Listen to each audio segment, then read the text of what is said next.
Oh, there we go. Now with a microphone. Much better.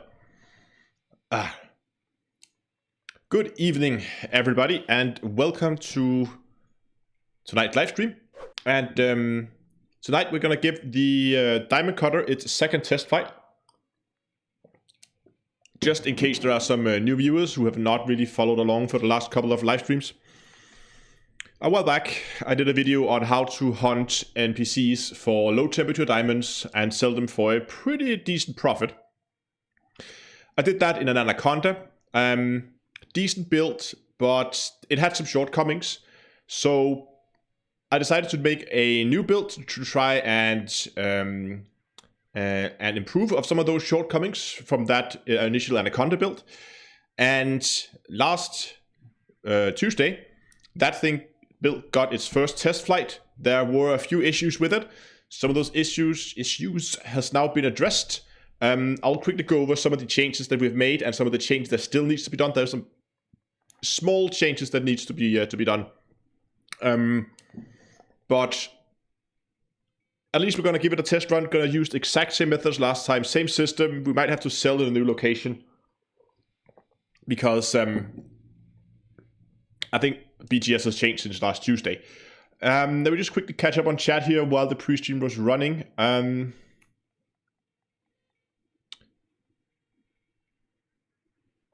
What the F is a diamond cutter? Well, a diamond cutter is a cutter built for hunting diamonds.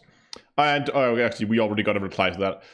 Blah, blah, blah. And I can see chat should be working as well. I had some issues when I was live streaming X4 during the weekend that the chat, like overlay chat on the stream, did not work. Yeah, and it seems to be working now. There were some tokens that were ran out, so I had to refresh those.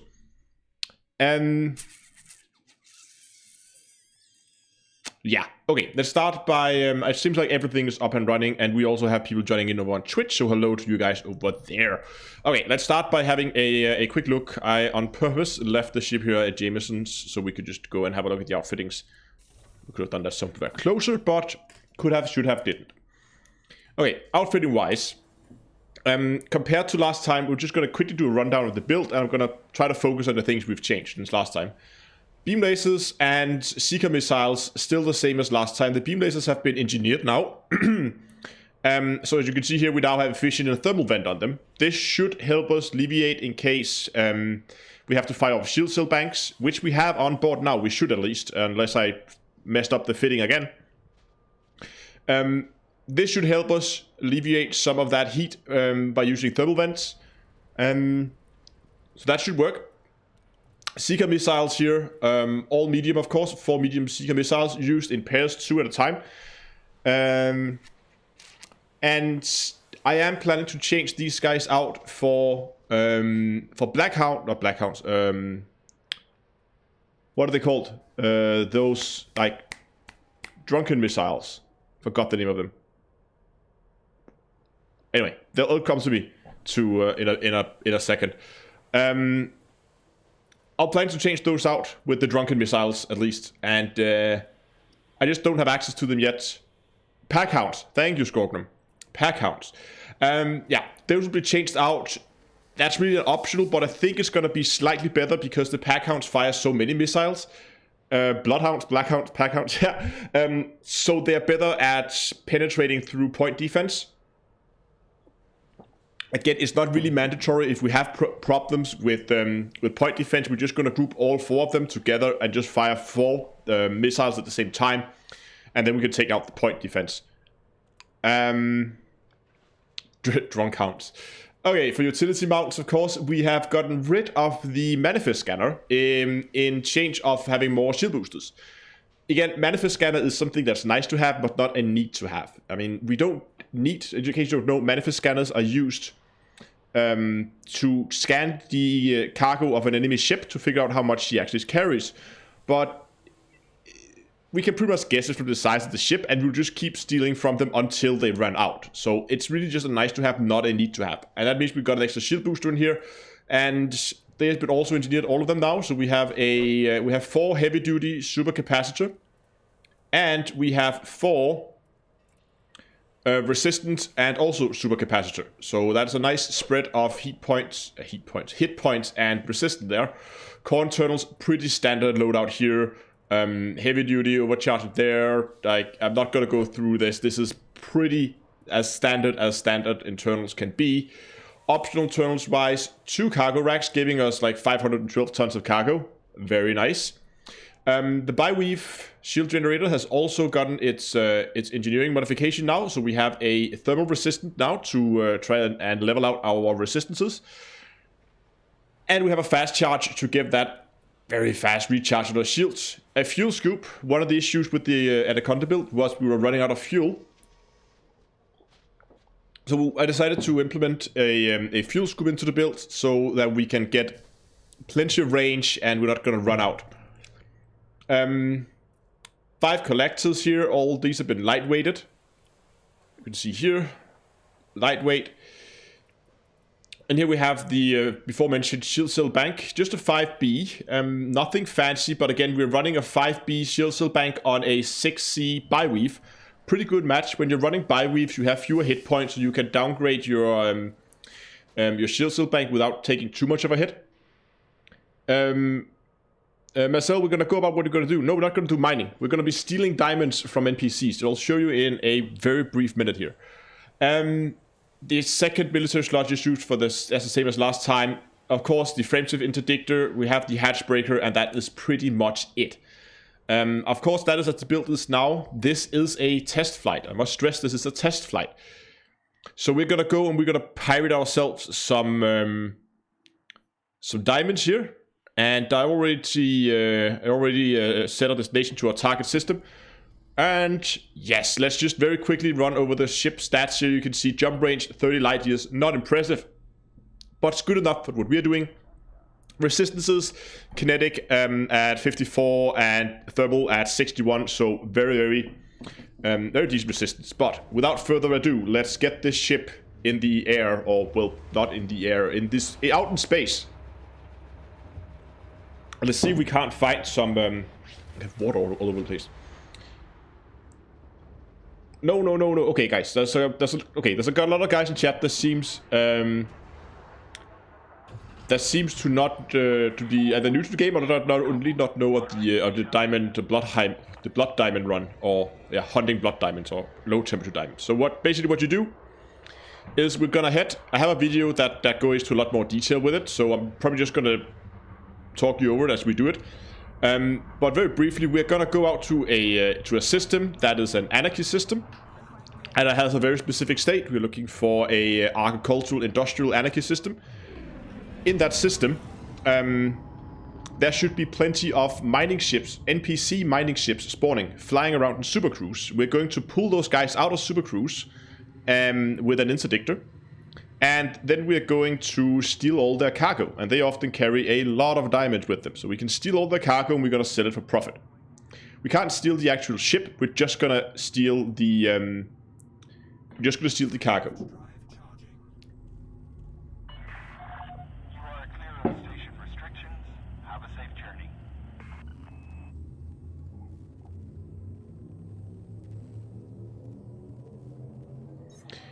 Ciso says that he's never been into pirating or smuggling. Don't hate those who do it.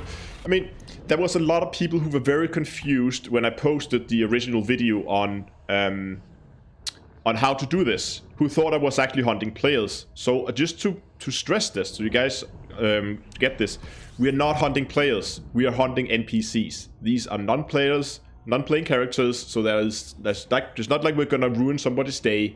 It's just computers. I'm not a big fan of full-on PvP in this game. I normally don't mind PvP in games. I think it can be fun, but from what I have seen, PvP in Elite seems to be very one-sided. It's often someone like completely. People don't often have builds that can handle PvP, so it's often very one-sided, which is not the fun kind of PvP for me. Let's ruin the computer's day. Yay! Exactly. Yes, we're doing it in an anarchy system. Am I going on Distant World 2? No, I'll be staying at home for this one. I'll take care of the bubble while you guys are out there having fun.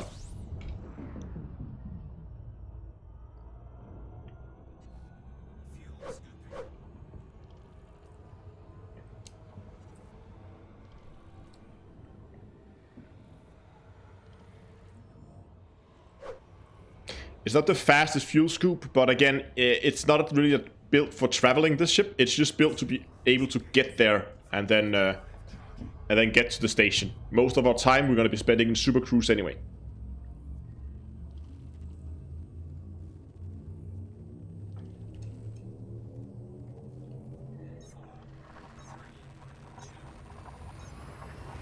Is there an economical method to unlocking all modifications with limited number of engineers, or do you need to get level 5 in all of them?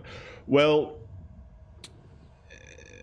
you have to, if you want all the modifications, then you need all the engineers, because when it comes to grade 5, most modules can only be grade 5 engineered at one engineer. So most engineers has like one module that they do to level 5, and that's the only engineer that does that. There are some modules that can be fully upgraded at multiple engineers, but it's very, very few. So if you really want to have all of it available, then you need to unlock most of it. There are some of them that are pretty useless. I'm looking at you, Marco Quint. He is pretty useless, but he is a prerequisite if you want to unlock Professor Palin, who is very useful. So you have to go through this like really annoying engineer. He does nothing good for you other than give you access and tell you where Palin is, so you can go and unlock him later. Oh yeah, here we go. Next system is our mining or hunting grounds, whatever you want to call it. And this star is not scoopable. Great. And yes, it is a bit of a grind to get through all the engineers, but I would just like take them one at a time, and before you do it, you're done. I mean, it's something you just have to get done, and it's a good introduction to many aspects of the game actually.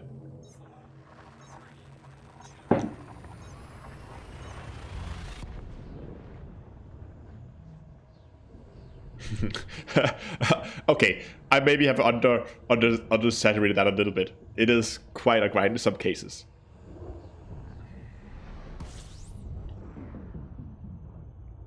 Okay, here we are. I'm just gonna scoop a little bit of fuel on the star before we dive into the system. Also giving the system a time to spawn some ships. You can see we still only have a single Python. Python can actually carry diamonds if it's big enough. Is there a social hub or trading market? You mean like a main trade station or something like that?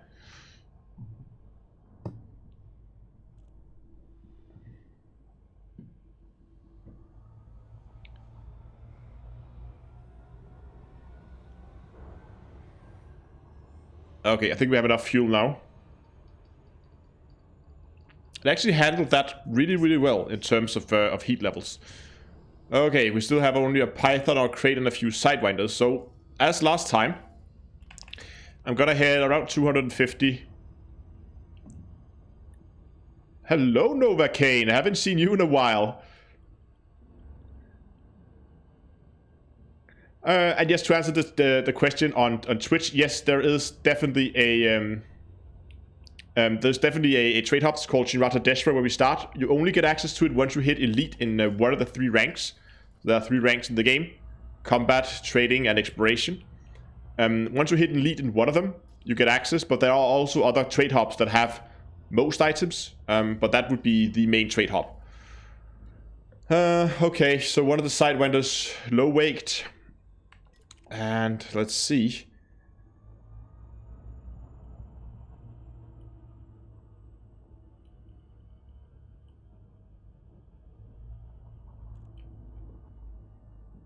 Thank you, mate. Oh, hold on, she's behind me. It's also good to see you are still running around, still keeping the channel alive. Oh, he dropped as well. Okay, anyway, it was just a Python. What we're really looking for are that kind of guy. Type 9, where is he? There he is. Okay, come on. Please have mining equipment. I really want you to have mining equipment. Yes, and I don't see any mining equipment. I see beam laser. This is a combat type 9. Oh, but there's a new one. Second Type 9. Oh my god. They're spawning everywhere right now. Okay, he's coming. There he is, where he's going. Multi-cannon, burst laser, point defense, heat sinks, cargo, power plant, life support, shield generators. Nope. What's up with all the combat Type 9s? I want a refund.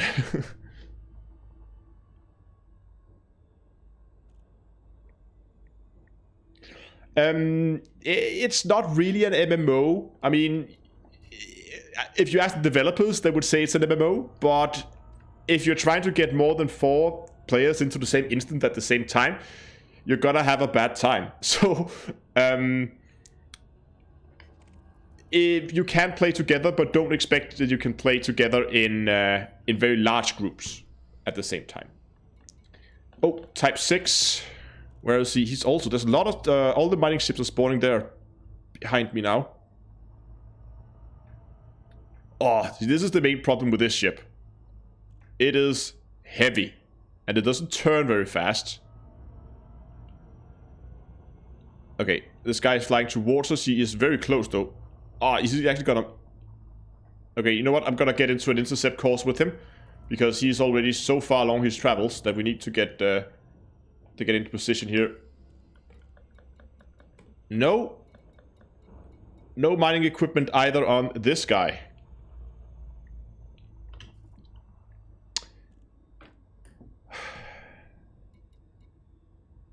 Crusader, Phantom. Oh, there's another Type 6. Of course, also spawning behind us. For 9 light seconds. They're all spawning out there.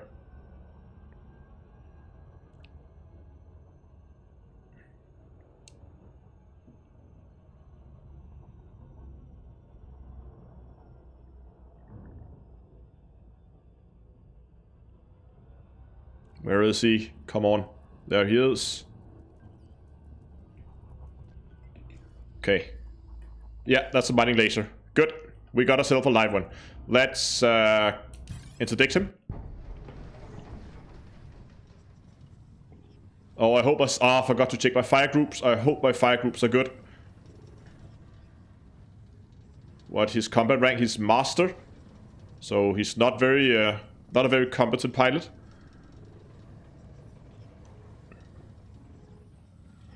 Oh, I should not read chat when I'm interdicting. I should pay attention to interdicting and then read chat afterwards. I'll read chat once we got this guy probably locked down and he is where we need him to be. Okay, we're spinning. Pips to engines. Turn towards him. We have the beam lasers out. Where is he? There he is.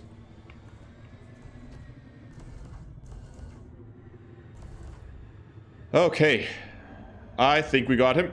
So I will slow us down here. So we come to a halt. He's gonna get into whatever position he feels like is nice. He's gonna begin shooting at us. I'm gonna move some pips over to weapons. And I'm gonna find my... Steal all this stuff. Oh, I forgot to bring limpets. I forgot to buy limpets, guys.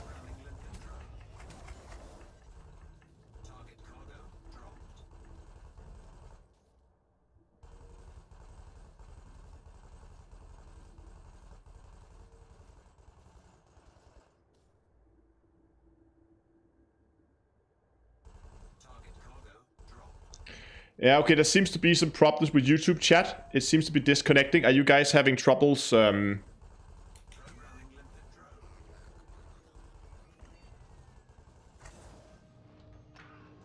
that's really odd, because I got disconnected from YouTube chat too. Is the stream actually running on YouTube? It seems to be running on YouTube pretty well, but chat seems to be... Oh, there we go. No issues, okay.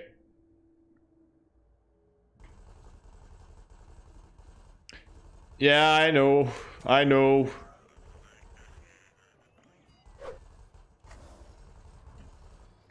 I think we have a few. I think I collected a little bit, so we might be able to synthesize some limpets. Ah, I'm running low on both iron and nickel. Oh, and I can't synthesize because I'm being shot at.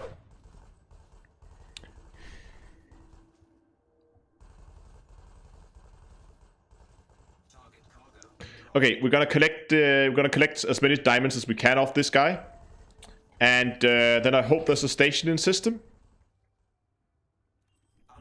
There is. Okay, so we're gonna get as many diamonds off this guy as we can, and then we're gonna head to the nearest station. There's actually 2 of them. There's also one there, and we're gonna restock on limpets.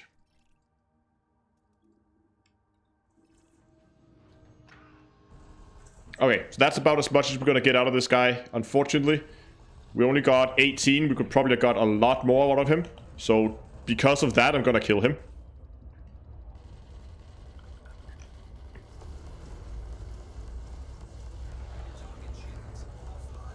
Look at those lasers.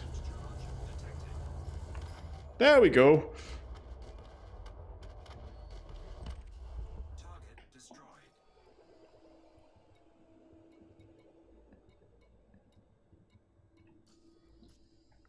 I'm just gonna collect the...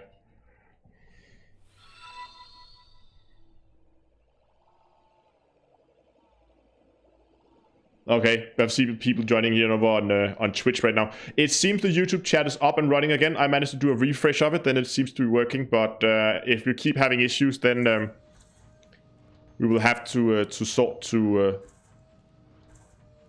there we go. To using Twitch chat. Yeah, those lasers are very, very effective. What do I still have open? I have my cargo scoop open. Okay. Well, not the best start.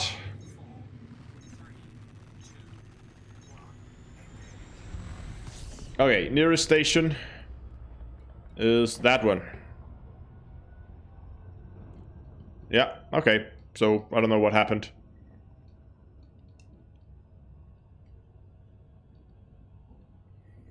Hold on, why is chat over there? Actually, chat should be over here. Like so.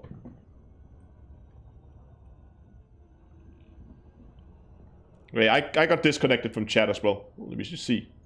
Have I messed up chat? Hold on, did I move the wrong thing? Hold on. What is this? Oh, this is Discord. Never mind. We'll keep that there. Chat is... where's chat? Okay, chat is right. Good.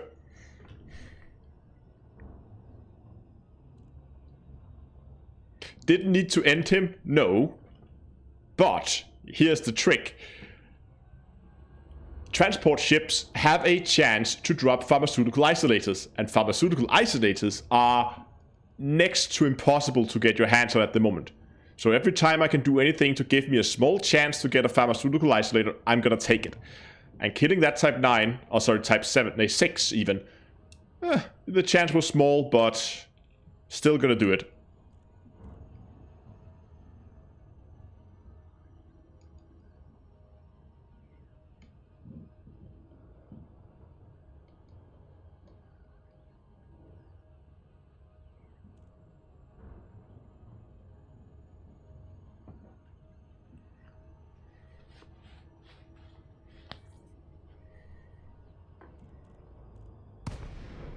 Dave, yeah, the building changes, we went over those in the beginning, but while we're docking here...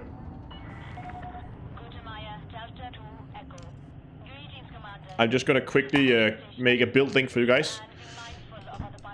Oh, there's updates. Hold on, install updates.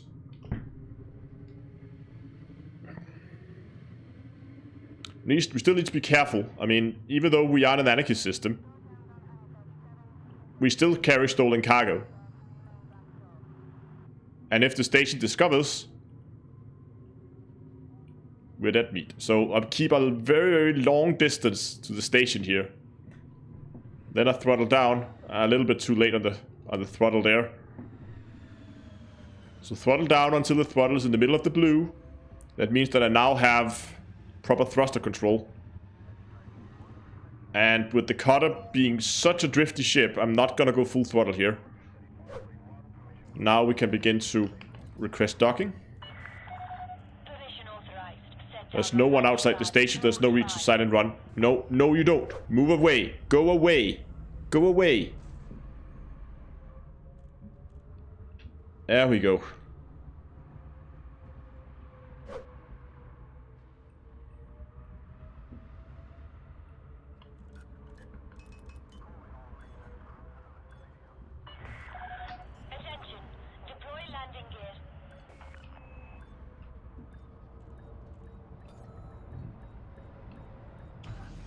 There we go.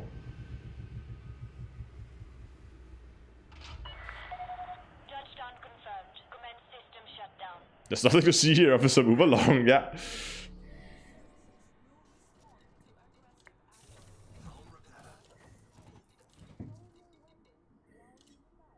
It's pretty dumb. I forgot limpets. Now we're just gonna get all of them.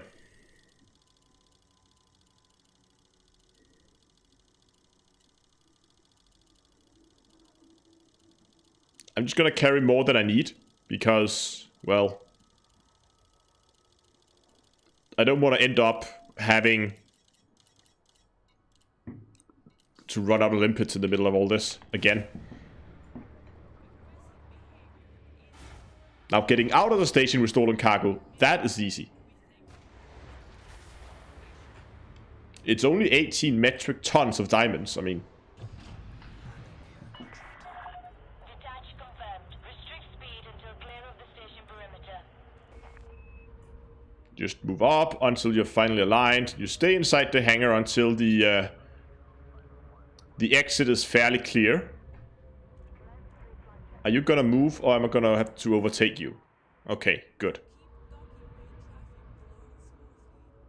It's not really necessary to do this in an anarchy system, but just for show, we're gonna do it anyway.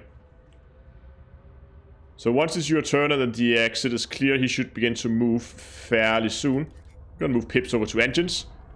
Gun the engines, hit the boost, and we're just gonna run in a straight line out of the station. And they will pretty quickly get outside their scan range.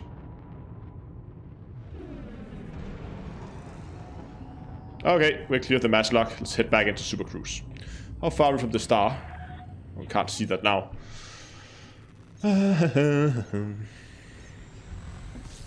Okay. Distance to star, 200, that's perfect. Just gonna kill the throttle here. What's the uptime? We've been live for about half an hour right now. Gosh, so we've been half an hour. Let's target the star. Point us towards the star and keep... Oh, Type 7. Where is the juicy Type 7? Oh, there he is. He's running away from us right now. So we're gonna initiate the chase right away. Yes, he has a mining laser. And he probably also has a refinery. Yeah. This is what we're looking for. We are out of range, so I hope I can catch him before he gets too deep into whatever planet he's heading to. I might have to take the long way around the star here. I'm trying to, right now, problem is I'm still stuck in the gravity well. We opened up the galaxy map here. We're at this station, so we're still stuck in the gravity well for... was it this station? I think it's this station. Yeah, it is. We're still stuck in the gravity well for that planet, making us very slow. Well, you can see he's still running away from us right now. But now we're out of the gravity well. I'm taking a wide angle around the star here. Which hopefully means that I'm going to be able to catch up to him. There we go. He disappeared. Did he low wake? No, he just completely dropped off the scanner. There's a chance that we're going to be able to fight him. He's headed towards that cluster of planets out there. So maybe if we're lucky, we're going to be able to see him again. I was trying to take a wide route around the star to not slow down too much due to the...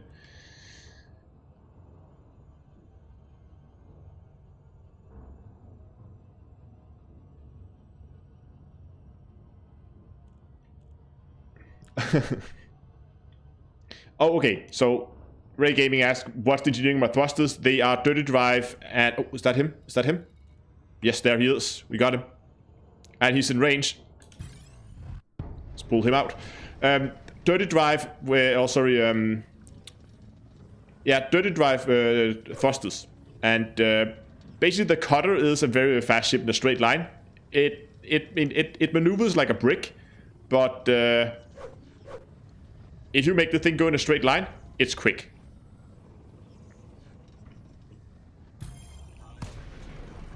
Oh, there he is right in front of us. Beautiful. Target lock, wait for those lasers to deploy. Not gonna shoot him too much, he does not carry any shields.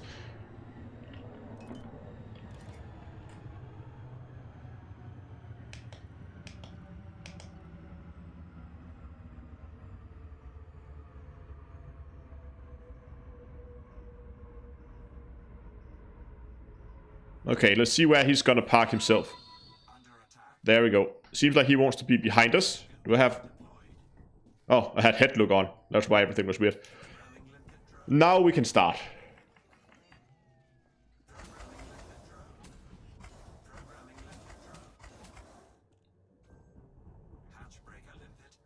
Okay, so he's upside down, so to make it a little bit easier for my limpets, I'm gonna try to flip him around by flipping my ship around. Okay, he's also turning, so he just wants to be upside down. So, nothing we can do.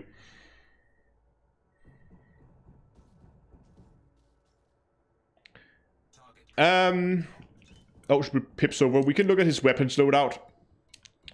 I mean, it's not that bad. He has a multi-cannon and 2 pulse lasers. We could take some of them out. But I don't know if I want to. Because one of the things I want to change, I want to test today, is also how capable the shields are. Because that was one of the issues we had last time. So I'm not going to take out a lot of his weapons this time. I'm just going to make him shoot at me with everything he got, because we want to make sure that the shields are strong.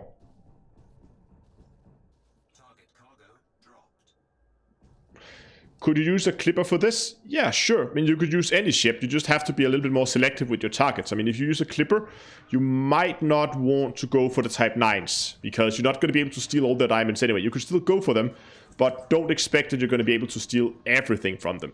But yes, you could definitely use a clipper.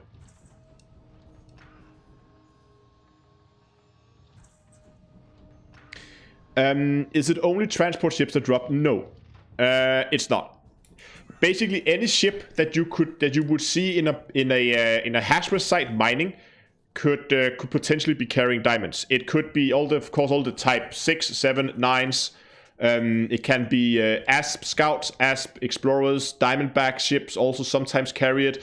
Pythons can carry it, Adders, a large variety. Everything that's not like specifically combat can carry these diamonds. Now, the transport ships, because of the large cargo hold, of course, have more of them. That's why I'm normally trying to focus on those, because it speeds up the process, so we don't have to spend that much time sitting and waiting for a new target to pop up. Because every time we drop out, we reset the instance completely.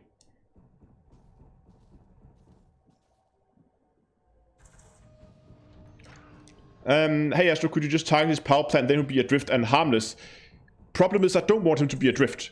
I want him to sit right where he is right now, a kilometer away from me, so my limpets could just go. If I kill his thrusters, if I kill his power plant, then there's a chance that he'll begin to be tumbling through space.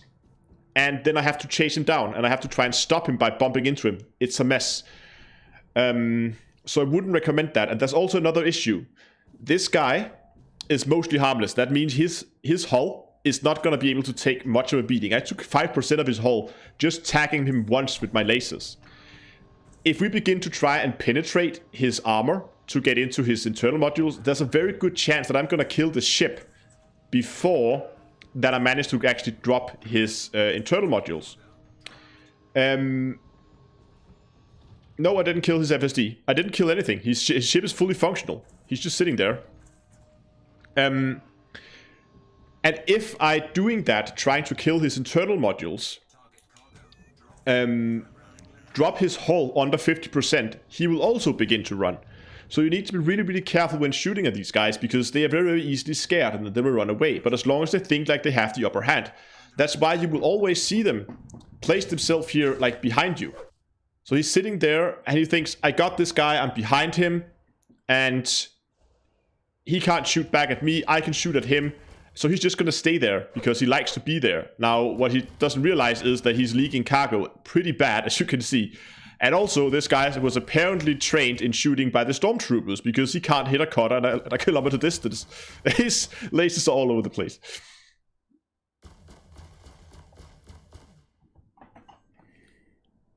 And our shields are not doing anything. They're just sitting there.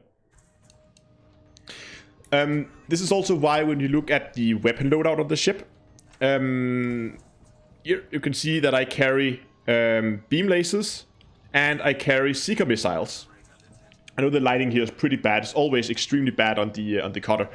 But I carry 4 racks of Seeker missiles. And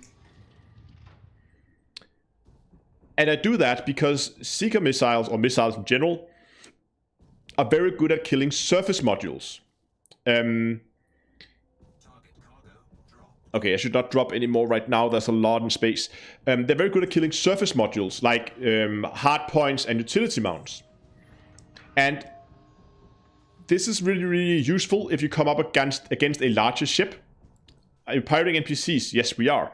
If we come up against larger ships, they can often carry a lot of point defense, and point defense will kill our limpets. Now, I think this guy also has point defense.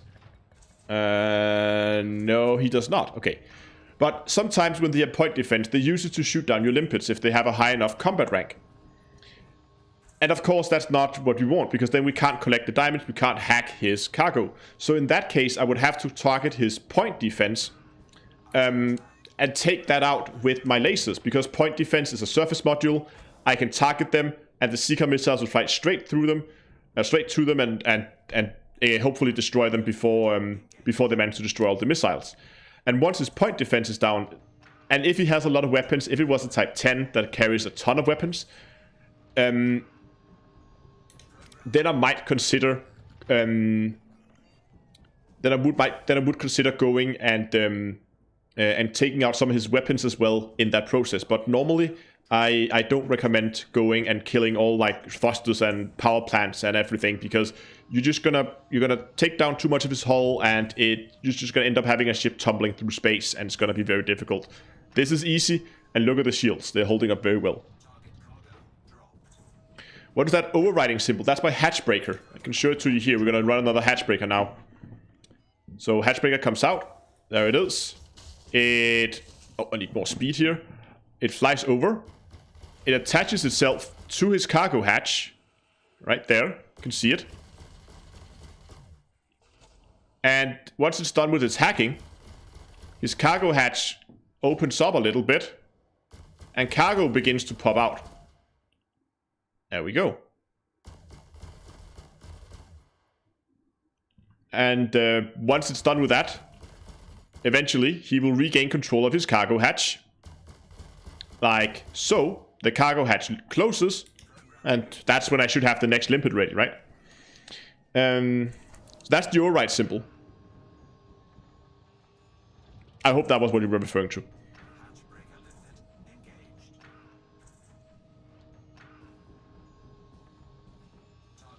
Ah, okay, so Silver asks for blowing up ships for pharmaceutical. What counts as transport ships? Yes, that would be all the types. Like type 6, 7, and 9s. And 10s, I guess, also. However, the chance of getting pharmaceutical isolators, pretty much just want to be hunting type 9s. The smaller ships, the chances are very, very small. So if you want to do it for farming those specifically, you need to find a way to be able to kill a lot of type 9s very quickly. How much cargo does each limpet release? I actually don't know, but it's something around like 7, 8-ish, around that area. Maybe 6, 7, 8, something like that. What kind of shields do I have? I have a 6C bi-weave shield generator engineered with thermal and fast charge. And as you can see here, it can easily hold up to a Type 7, a harmless Type 7, but still a Type 7, firing at you full tilt. I mean, I'm recharging shield faster than he's damaging it.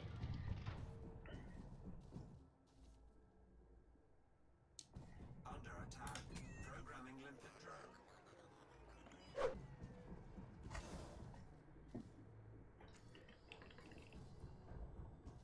So we started with 18, so we are slowly coming up on the first 17 diamonds. There shouldn't be much left in this guy. Still a little bit more. Yeah, full tilt. With a guy who misses like half of his shot on a stationary cutter a kilometer away. I don't know what he's been drinking, but...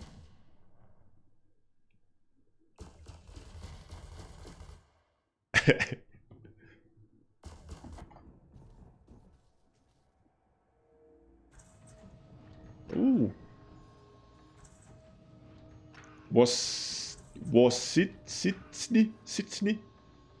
Sydney, I think. Thanks a lot for the €10 super chat. Awesome stuff. I hope it shows up, unless that thing is broken too. Should show up on stream now.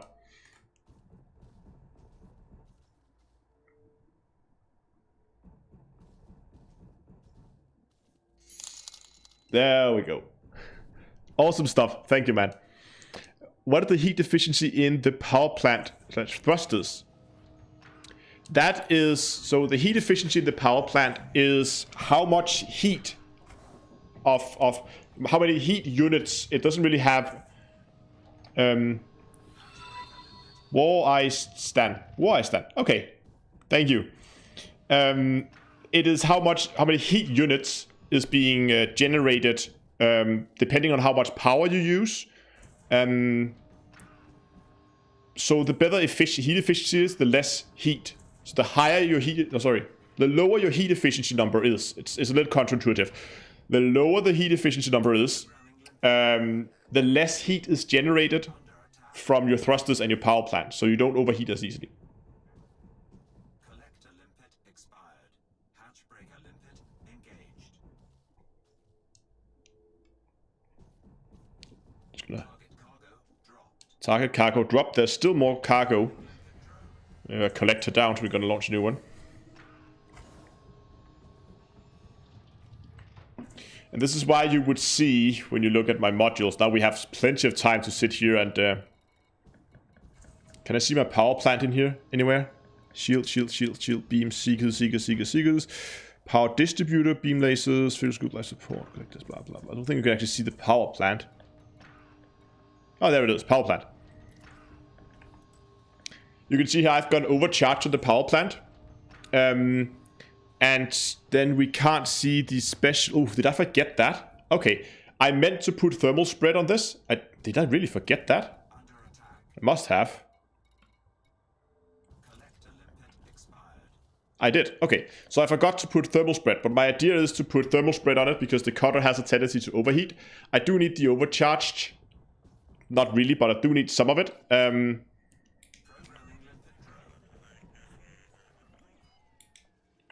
Oh, my collectors are dead. Get those out. But I do want a thermal spread on the power plant, so I need to get that on at some point. I just forgot that doing my engineering.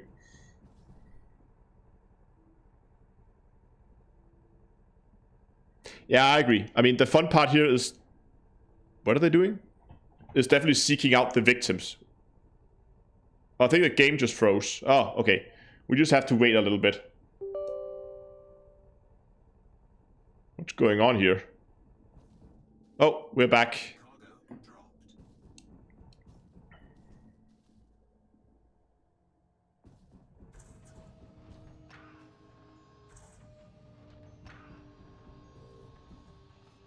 Oh, didn't get a notification.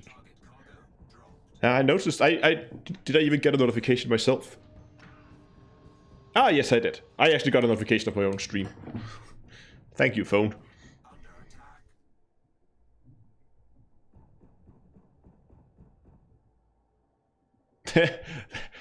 D2EA, death to EA. Yeah, there's some hidden meanings in there.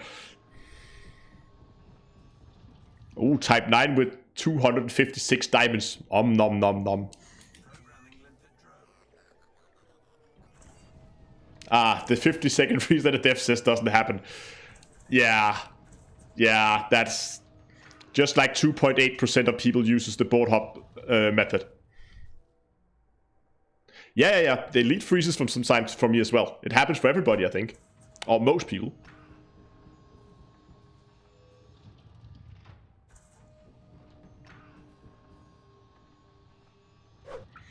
Is it viable to blood diamond in a Corvette? Sure. I mean, you're not going to be able to carry as much cargo.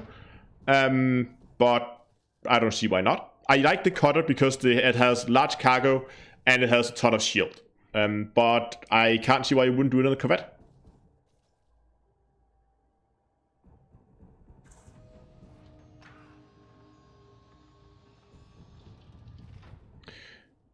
The high shield from a single ship, I can't remember, but it's 200 plus something at least. Yeah, I haven't talked to anybody either. Okay, just a quick, anybody here in chat? How many people are we right now? We are, oh blimey, 190 people on YouTube, and we are 90. Yeah, and we are 16 people on Twitch. Who here has never had a freeze? Who are playing on PC? Every of you guys playing Elite Dangerous on PC, anybody here has never had of those 5, 10, 15 second freezes? I want to see I have not. None. Okay, we have one. Ray Gaming has never had one. Hatch breaker limpet engaged.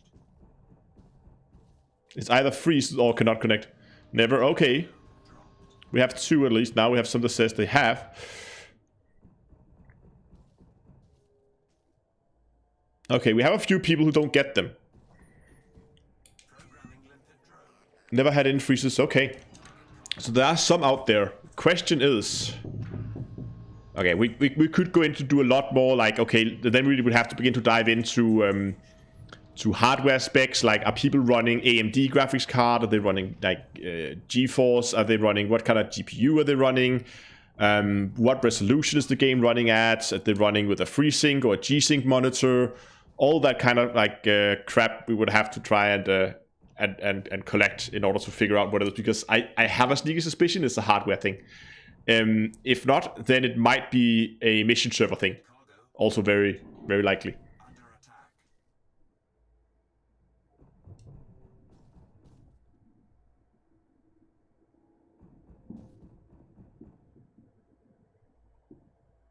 But yeah, exactly. It's only since the last update.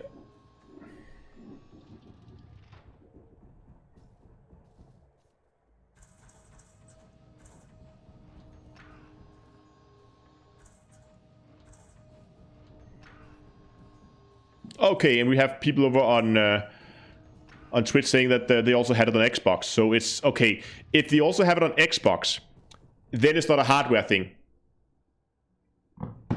Then it must be a server thing. Programming limpet drone. How many diamonds do I have in space? I haven't paid attention. Normally I try to keep that like fairly low. Okay, it's not too bad. What are we up to? What are we getting at? Ooh, look at that. We're up to 130 diamonds collected from this one guy. No cargo detected. Oh, no cargo detected. He's empty.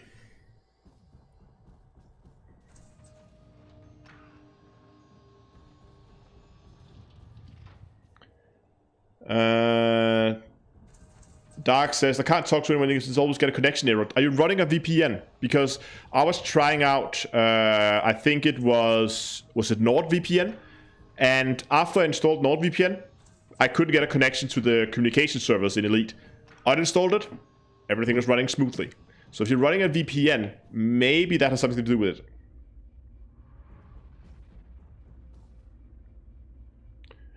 Oh, time stops with, that's a good observation there. So I think it's server-side freezes. Because if that's the case, then it should happen for everybody at the same time. Okay, if anybody else is in-game and they get a freeze, notice if I get it on the stream like a few seconds later. Because stream delay. Okay, thank you, Type 7. You have been a great help. But now, I need to roll the dice and see if I get some pharmaceutical isolators out of you.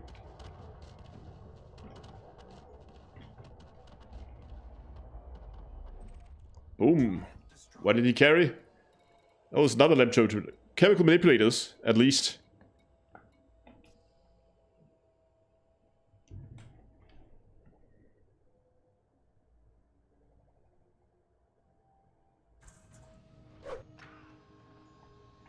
Okay, we have people here getting them at the... Okay, it's server side. It's the mission server again. It has to be. That thing has just been causing issues after issues. It must be a server side freeze then. But why is only some people getting it then? Maybe it's a region thing then? I mean, I expect all the mission servers, but they must have servers in different regions. So maybe everybody in Europe would get the freeze at the same time, and then sometimes they would get it in the US at the same time, but maybe just... So maybe some of the servers are running better than others, so maybe the one in the US is not... have a less of a tendency to to freeze up, whereas the one running over here in Europe maybe freezes. I don't know. Yeah, regional data servers is also very, very likely.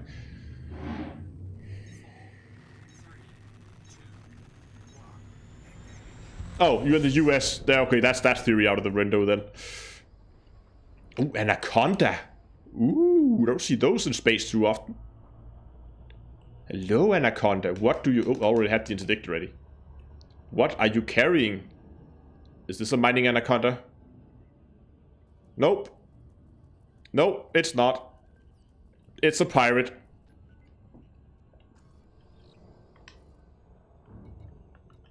Pulse laser, cannons, pulse laser, seeker missiles, blah, blah, blah. Okay. I don't think... are we equipped to take down an elite Anaconda?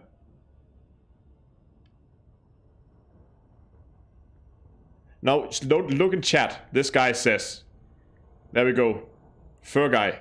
I've come a long way from what's in your hold. Don't try to run. So I think what we're going to do is we're going to allow him to interdict us. And we're going to submit. And then we're going to try to see if these shields will hold up. And we can take out an elite Anaconda. If we can, then I think we're good. Come on. Do I really have to interdict you? You need to get behind me. Look, I'll show you. Here, I'll show you. Oh, and he overshoots.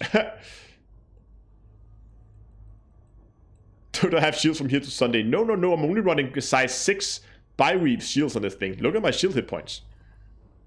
Look. It's very dark and you can't see the thing in the cutter. 1500 shield hit health. It's not a whole lot. It should be enough to take down an Anaconda. Especially if we just quickly configure our fire groups while he's trying to interdict us for more missiles.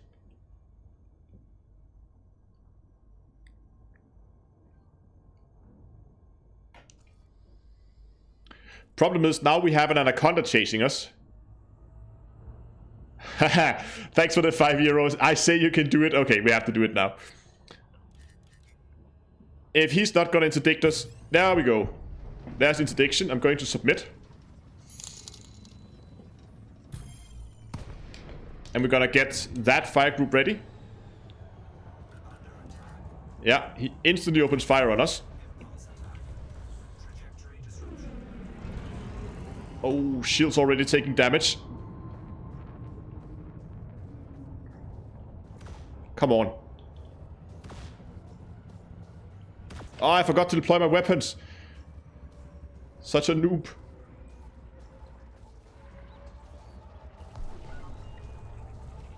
There we go. I can fire lasers too, you know. And he's shield boosting. But he has nothing on my beam lasers. Come on, get that last beam laser running too. As soon as he stops boosting, there we go.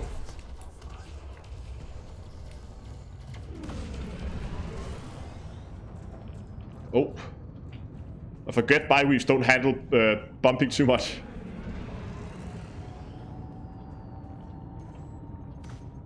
Okay, let's get a target lock on this guy.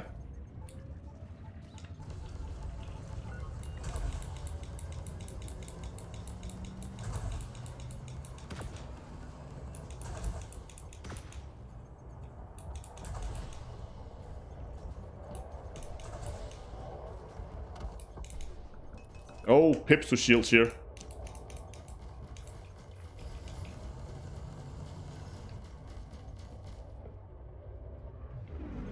Okay, get out of his way, get our capacitors. Look at that, look at his, all his missiles are just gone. He has a single pulse laser left. Let's see if we can take that on out as well.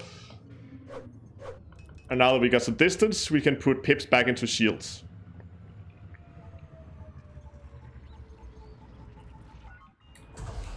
Here, take some missiles. Oh, he got his shields back. Gonna have to take care of those first.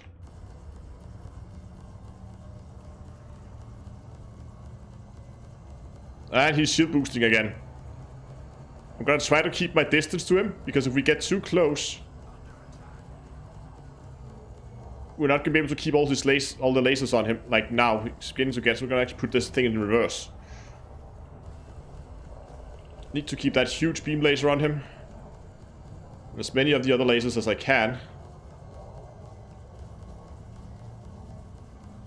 Almost got his shields down. There we go.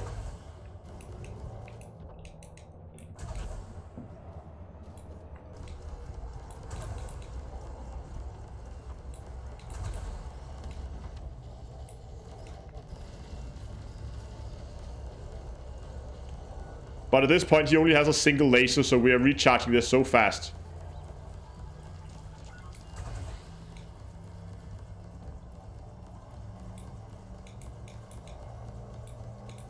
Look at that. We're actually regaining shield right now. Does he have any weapons left? Yeah, he still has a frag cannon and he has a pulse laser. He's still good. No, I'm just gonna flip him around here. And then I'm gonna try to get on his belly so we can get that last missile out, that last weapon out. Come on. What the hell? Where did those go?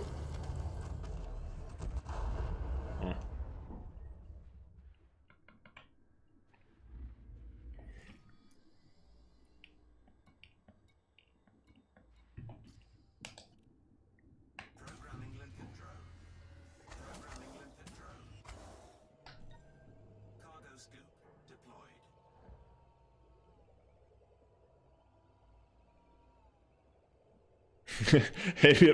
DJ, he's still good. He's still flying. I mean, his ship is at least being held together by wires. Okay, I mean, when I moved the pips away from shields, my shields were dropping very quickly, but that was to be expected. But just look at the shields, how fast they're recharging right now. I'm gonna see if I can get us out of the sun here so we can actually see the shields down there. We were down to one ring, and at the end, when we had taken out most of his weapons, I mean, he had a pulse laser and a frag cannon. The frag cannon was doing nothing at that range, so he basically had one pulse laser left. And we were able to regen shields. Look how quickly they're regenning. How quick is this actually regenning? I forgot to post you guys a link. Here we go. I'll get you guys a link. For those of you interested, get a shortened link so they don't take up 2 pages in the chat. Like so. Let me see here. Recovery time, recharge time. Time to charge from 50 to 100%. 3 minutes and 24 seconds. So 3 minutes to... Let's get the right group rack again. Okay. Well, that was fun. So the problem is when we have these pirates coming after us, that if we interdict the ship, he will drop in after the ship. He will drop down on our wake and trying to take us out there. Which is obviously no good. Okay. Let's see. Where's the star at? Oh, we're far away from the star. Let's head back towards the center of the system. And get back into a usual parking spot here. Around 2.5 or 250 light seconds from the star. While we keep an eye on contacts. Where do we end up on diamonds, actually? Oh, okay, that's actually not bad. We got 140 diamonds out of that Type 7. Not too bad. A few more of those and we should be golden.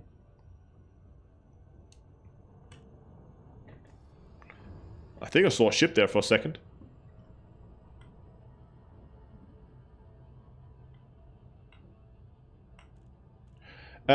These are efficient. I've decided to run efficient on these ones. Could have run long range, but I don't know. I decided to go with efficient this time, just to try something different. Long range is definitely also an option, especially here, but most of the time when we're going to be fighting, we're going to be in so close quarters anyway. We basically just need them to be able to tag them. And I guess if people are running, it could be nice to have long range lasers, so I'm not too set in stone on that. Oh, there's a Type 7. Let's get on the intercept course. Let's check his... yeah, he has a mining laser. Okay, he's coming towards us here. And he's about 600 light seconds away, so we can go a little bit closer. We need to remember that the cutter is big and slow. So I'm going to turn us around. Keep turning us around until he is right behind us. Like so. Wait, is he running towards the star? Ah, damn it, he's on the other side of the star. God, I thought he was coming out this way. Damn it. He's probably going to drop into the nav beacon then. Ah, might have missed that one. Might have done goofed. Hold on, what is he doing? Okay, even though we're gonna go... This is gonna be interesting. He is all over the place.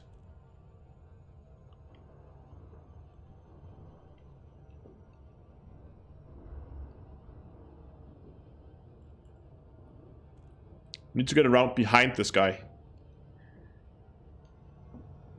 So slow us down a bit. Not quite far enough behind him yet. Not yet. There we go. Come on.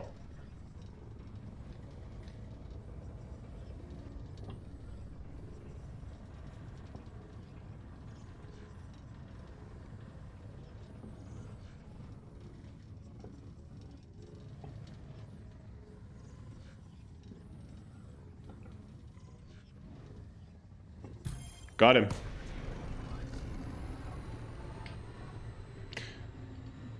You're not the law around here, Well, that's where you're wrong.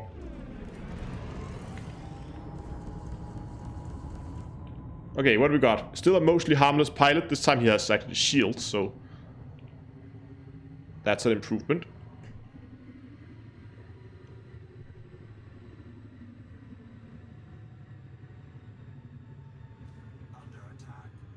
Yeah, so far the missiles have no engineering modifications on it. That is correct.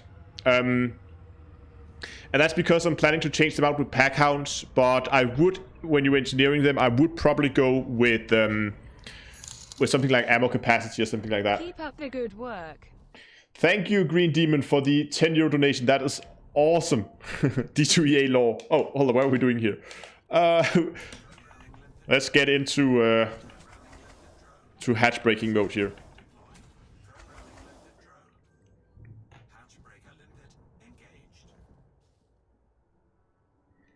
And as the stream title also say, this is a test flight. That means this is not necessarily the final build. There might be some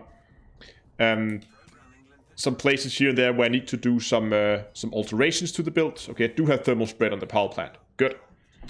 So there might be some small alterations here and there that I need to change. So, pips to systems. Oh yeah, thank you. So I might have to do slight changes here and there before I do the final build. But when I feel like the build is done and it's good enough that I can that I want to release it publicly. I mean, posting it in chat, but you get my point. So I actually do a proper build guide on it. I'll keep making small changes to optimize the build to make it as efficient. So far, shields, we solved that. That's not an issue anymore. Would like if we could get some more maneuverability out of the ship, but I think it's just we already have the dirty drive drag drives on the engines, so there's not a whole lot more we can do other than shedding mass, and there's not really a lot of mass we can lose either. So I mean, we can do a little bit. I think the collector limpet has not been engineered for lightweight, so that could be done to optimize that a little bit, just to gain a little more mass, but it's only a size 3, so it's not going to be that much anyway. So there's a few things here and there that I want to change.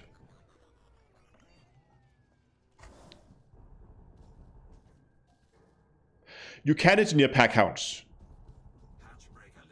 They can definitely be engineered.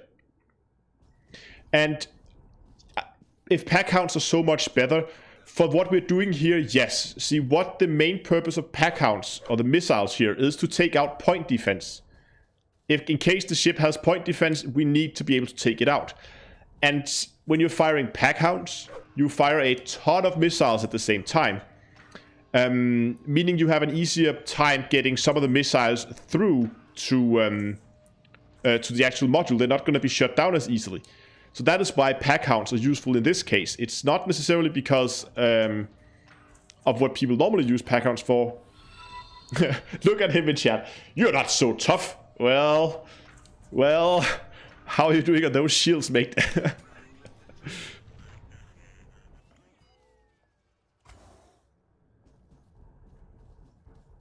I once detected an NPC named Adbull Pipe Smoker.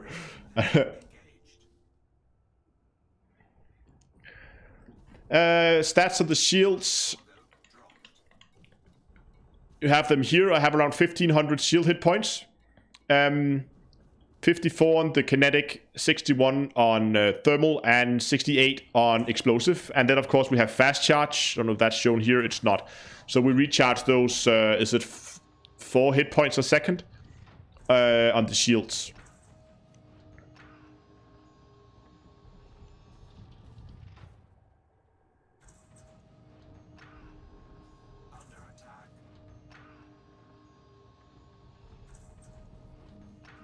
That's weird. I've been engineering other... people are saying pack hounds can't be engineered. I've been engineered. They can. Look at this. Here we have the build. I just changed out one of them for pack hounds. Modification. Probably gonna go high capacity. And then go... what we want. Overload munition, penetrator, no thermal cascade, oversized, flow control, multi-servo. Double breach, stripped down. I'll probably go, I don't know. Drag could be fun. Slow them down. We want to do as much damage to external modules, so... oversized, maybe? I don't know what I would have to look into the experimental mods. But you can definitely go here and increase the ammo on pack hounds. No deal. No big deal on that. Let's get back into the game.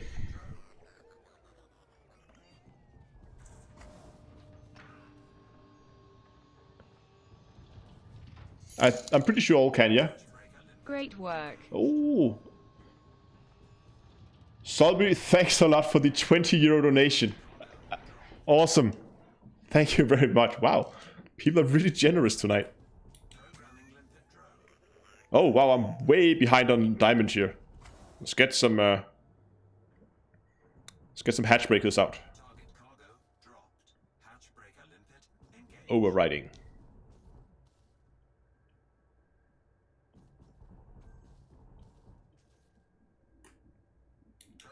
Removed in the 3.3. I have not seen anything. That would surprise me a lot if they have, but I don't know. I haven't tested it, so I can't say it with 100% certainty. But at the very least, did I do it? I think I changed. I hope or did I just think about changing? Nah, Lee Young. There we go, right? Rating, la la la la, yes. Rating 3. And 4 weeks, I've been here for 5 days. Oh, it's only been 5 days.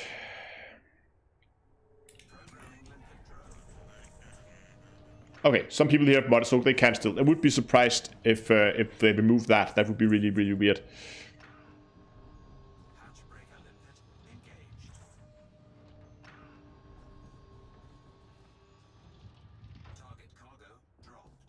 Exactly as Michael says. Like how they just sit still there with their small pea shooters while I rub them blind. Exactly. That's just sitting there and just casually sometimes firing off a new hatch breaker so that the collectors have something to do. How much does diamond sell for? Ish. Okay, we actually look at that in pretty good detail because I already spotted the station I want to sell at. You can see here. No, I can't. Come on, Inara. Don't die on me.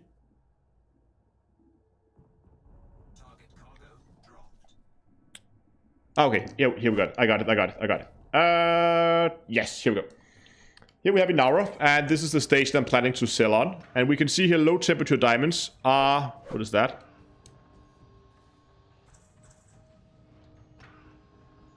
Oh yeah, okay, there's some large changes there.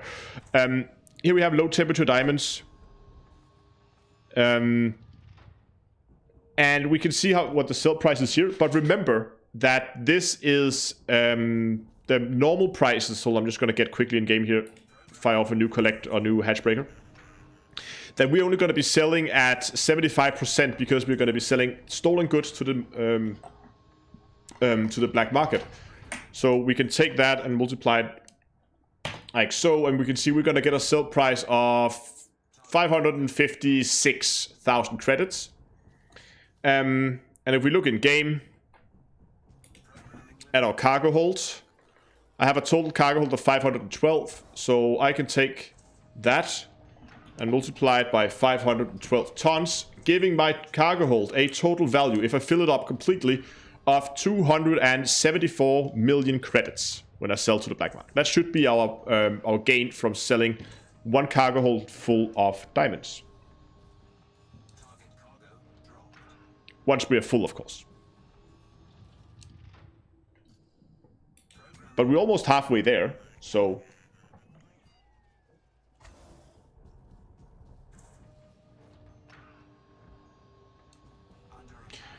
Okay, is this cell bank or dual reinforced? This is one shield cell bank. I do have a single one in here. Just in case, it might actually not be necessary, because this is also one thing that I'm now considering. I would really like to try a Type 9. Well, so there it is, shield cell bank.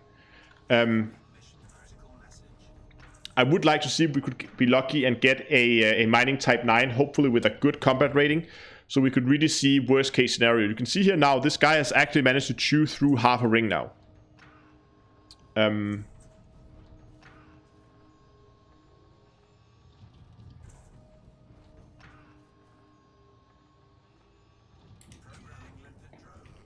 What diamonds do we have in space? Okay, a lot. Huh.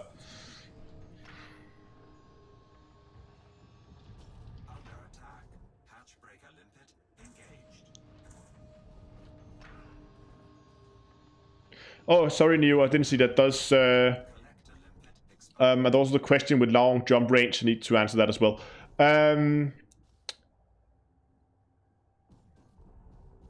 Does sending to the black market increase your trade rank? Yes, it does. If you want a long jump range, you need to find a ship with a good base jump range. That could be in one of the Diamondbacks, one of the Asps. Anacondas is also good, and Great Phantoms also a great ship. And then it's pretty much just a trick of getting the best possible frameshift drive as you can, with as much long range and mass management on it as you can.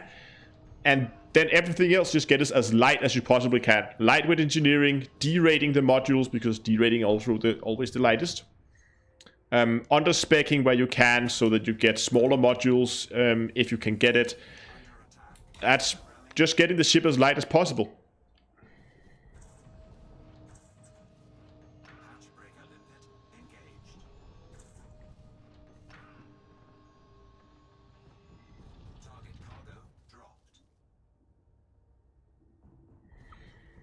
Wouldn't it be faster with more collectors sacrificing a little cargo? Problem is, the way the build is set up right now. If I'll show you here. Get this over here. As you can see here, I don't want to drop the fuel scoop. And I already have 9 collectors out at the same time right now.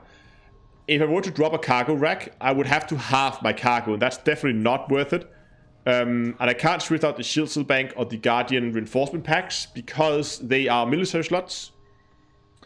And then the interdictor, that's pretty much mandatory. The hatchbreaker, we definitely need that too. So there's not really a whole lot you can do to get more collectors out of this, I think. I think you're pretty much, there's pretty much as many, I mean, and to be honest, 9 collectors is plenty. And sure, you could speed it up if the collectors were faster, but it's not like this is slow. Is picking passenger damage up from damage starport a good way to grind? I haven't tried after the patch. Some people say that they have got good results with it, but I haven't tried it out myself. So that is maybe. Sorry, can't give you a better answer than that.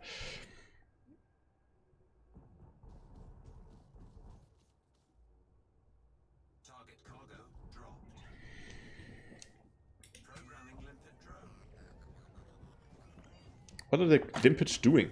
Oh, there they go. They're still running.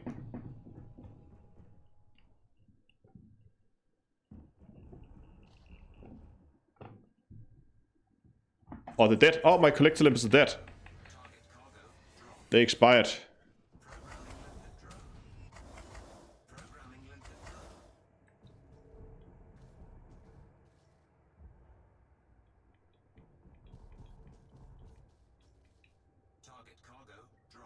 Just got him. Why is the NPC stopped this track? Because he is in what he believes to be the best possible combat position to take out a pirate clipper.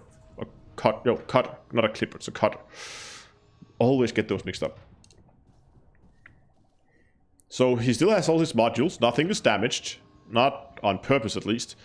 Oh no, everything's good. Ships. It's just he got angry at me and now he's trying to kill me.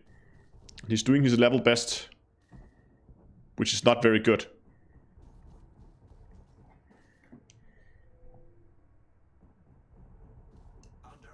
Lawless means no cops. It's because we're in an anarchy system. Oh, that was the wrong... There we go. You can see here the system we're in is an anarchy system, so no cops.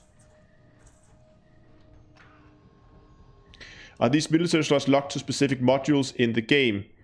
Believe I read the restrictions was removed for the... No, they're still... That was the restrictions on the passenger ships. They were removed on certain ships. Yeah, the Beluga... Like, the passenger-specific modules were removed from the game. Not removed, but they were made to be all-round modules. To make the ships more viable. But military modules are definitely still a thing. And they're still locked to specific modules.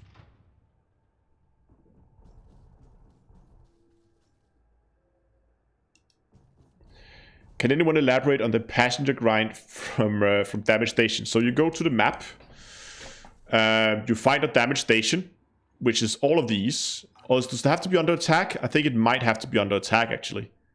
I don't think it's enough it's damaged. I think it actually has to be under attack, like the red ones. So you can see we have, what, five of them right now? 1, 2, 3, 4, and one down here, 5. If you go to those stations, you will see they are badly damaged, and outside it there will be a mega ship, like a rescue ship. They're burning, exactly. And if you go there with a passenger ship, with a ton of economy cabins, just as many economy cabins you just cram into the ship, you go into the station, you pick up passengers who want to be carried out, then you fly outside the station, and a few light seconds outside the station, you have the mega ship. You fly to the mega ship, you dump the passengers off, you go back in and do it again. It's very, very quick. Okay, how are we doing for diamonds in space? 1, 2, 3, 4, 5, 6, 7, 8, 9. So about 1 per limpet now, so we can send out the next hash breaker.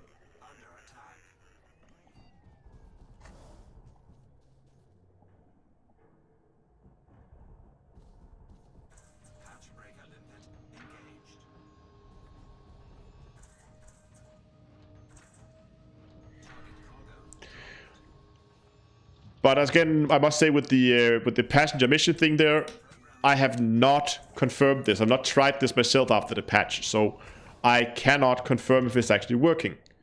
You will have to go up there and figure it out. It might be that it's not working as we're hoping. It is on my to-do list, but there's a lot of other things that I've also been testing, including mining, piracy, and tons of other stuff.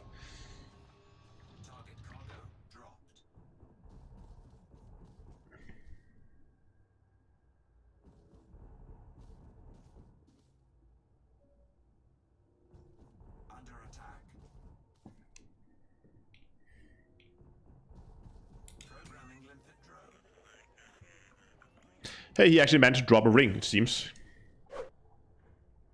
Did an update drop today or something? I don't think so. I think it's the same update.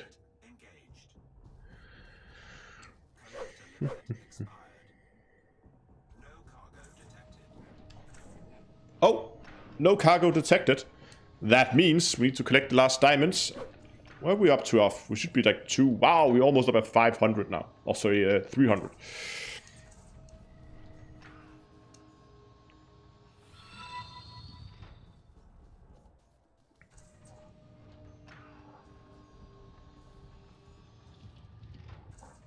Okay, we have over on Twitch says that he got his feather rank from doing this, and since you can't board flip, you sometimes will run out of missions. I would imagine since the runs are so quick. But after 5 minutes, you will have them again. And again, they did reduce the mission board time to only 10 minutes, so I wouldn't expect that you would have to wait very long to do that. Oh yeah, it's a good idea to, yes, as also posted there, yeah, good idea to bring heat sinks, because, yeah, burning stations, bring a heat sink.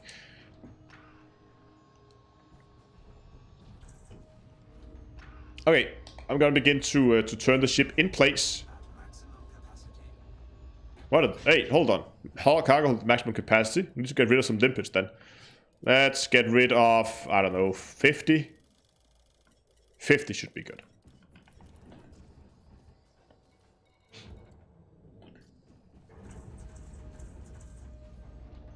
Okay. Thank you, Mr. Type 7. Your services are no longer needed.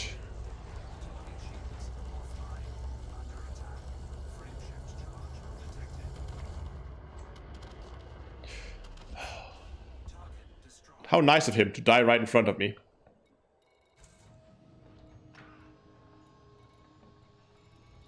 And all the limpets.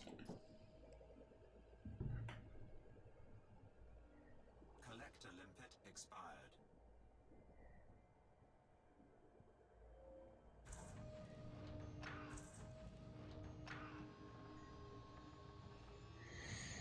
Okay, Robin says that he's running the passenger missions in Sirius Atmospheric, and he's doing it in 3 jumps in a Beluga with a 7A FSD. Any advice on how I can get to trigger a few more light years out of the FSD? Look at the last limpet get back. Lightweight your sensors, lightweight your life support. Make sure they're both D-rated. So D-rated life support, D-rated sensors with a lightweight engineering modifications. If you haven't already, long range and mass management on your frameshift drive engineered as well. You most likely don't need a whole lot of power. So remove all weapons, remove all utility mounts that you have, so you don't use power there, and fit a smaller power plant. I would recommend keeping it as an A-rated power plant if you can, because of heat efficiencies. But try to downgrade your power plant to a smaller one. And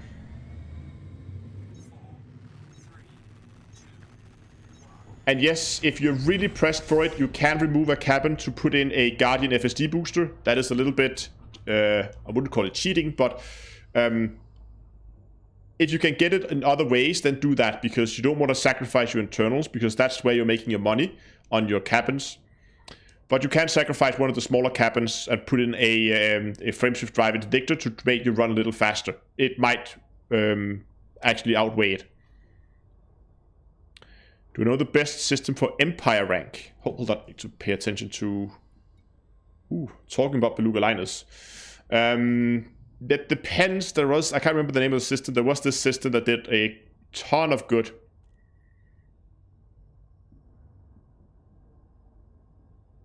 There was a ton of good missions, and it might still be working. I'm not sure. I can't remember the name of the system, unfortunately. I did have a video on it, so you can go and go to the YouTube channel and search it up. If you just search Empire rank, and it should come up.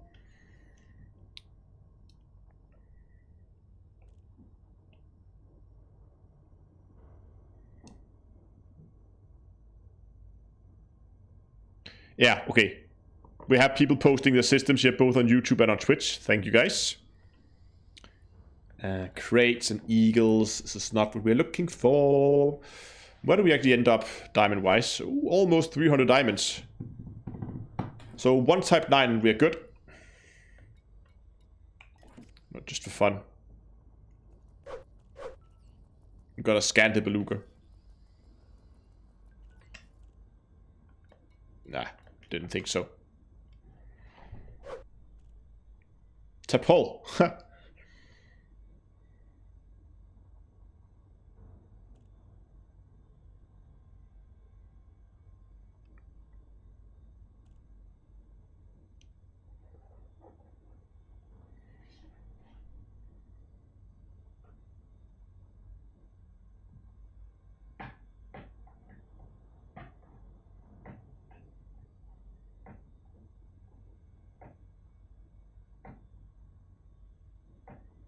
Come on. I want a Type 9. Oh, and Type 9 spawns. Thank you, game. Now, don't be a combat Type 9. Multi-cannons, another combat Type 9. Oh.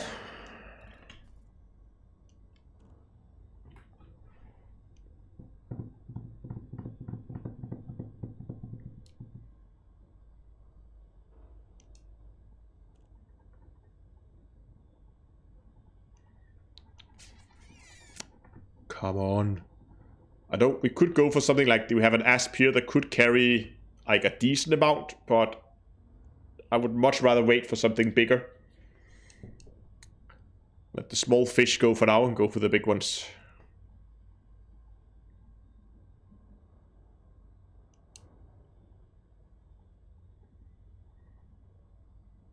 Yeah, game. Troll face. Exactly. Ask for Type 9. Type 9 spawns. Combat Type 9. Yeah, I know Asp Explorers can carry, but they don't carry that many.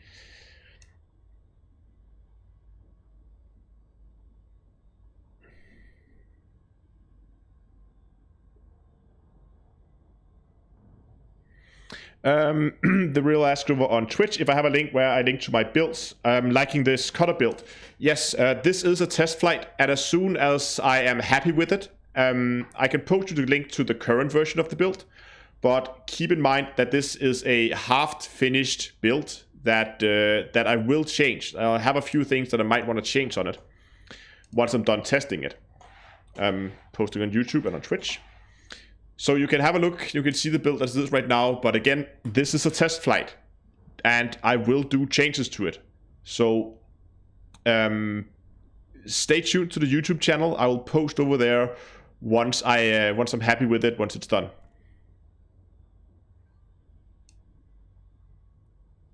Yeah, exactly. That's also how you should use them. Take them as a guideline. This is where I started, and there's definitely changes coming to it.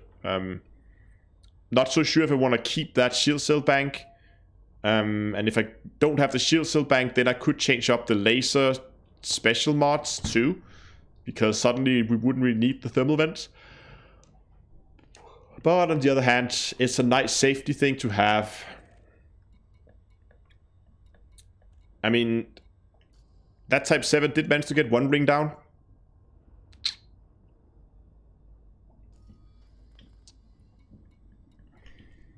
One of the other reasons why I'm a little piggy right now is I do want to try, I hope we can get a Type 9, a mining Type 9 tonight, just to see what we're looking at in terms of damage output from those guys if we don't kill any weapons.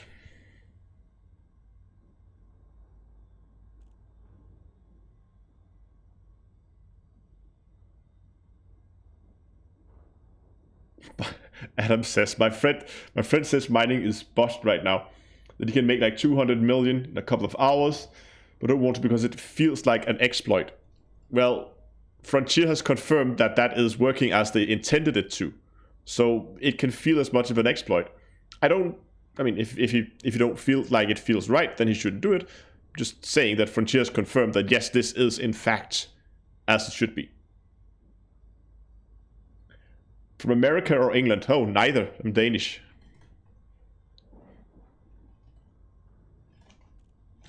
Ah, dropship. Didn't want to dropship either.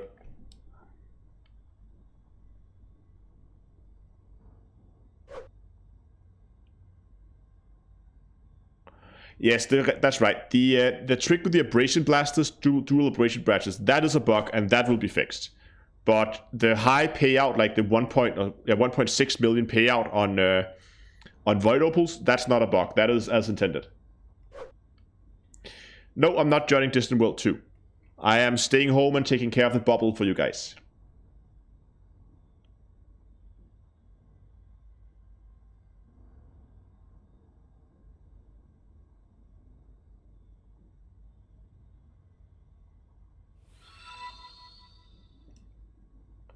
Rian, thanks for subscribing on YouTube. Okay, we're not really getting anything here. Got that salvage contract. No, thank you.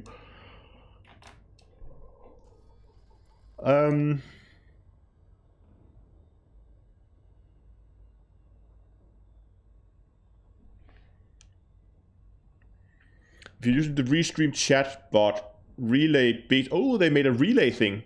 Okay. They didn't when I set it up. But I'll look into it. That could actually be fun. If we could make the chats like get relayed to each other. Just hope it doesn't show up, so the chat message will show up twice. That would be annoying.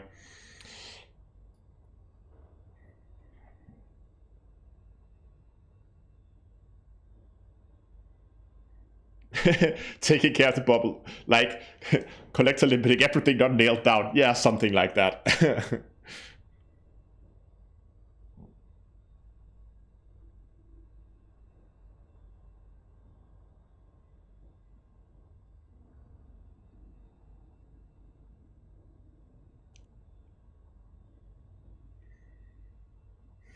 It's a Dimeback Explorer, but nah.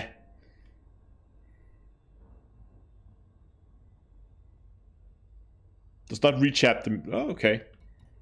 Hold on.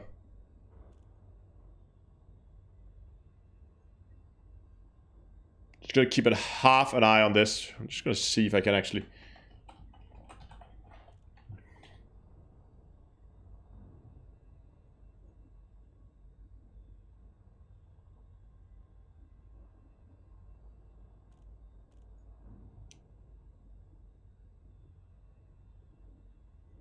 Ah, stop it, browser.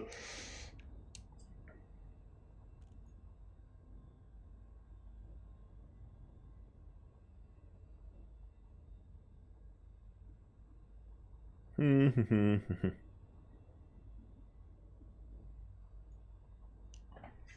still have nothing. I think I'm gonna try to reset the instance here. So I'm just gonna drop out of Super Cruise. And while it's cooling down, then we're gonna go. Diamonds are up to almost 300 right now. Let's get back into Super Cruise. Ready to engage.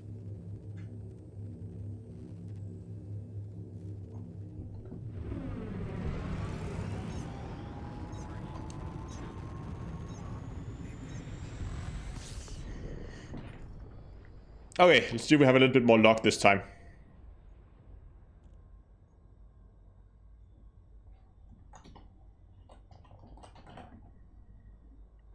Put this browser so I can actually see what's coming up here.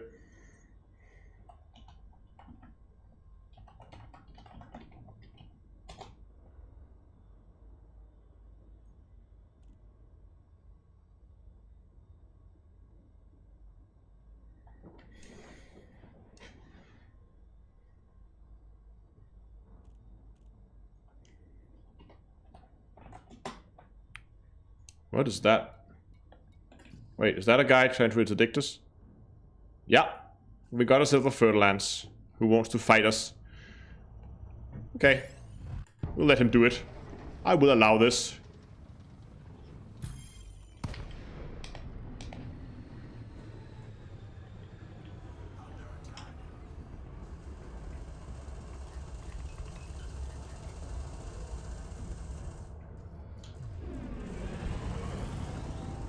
See if we can outmaneuver a Fer-lance here.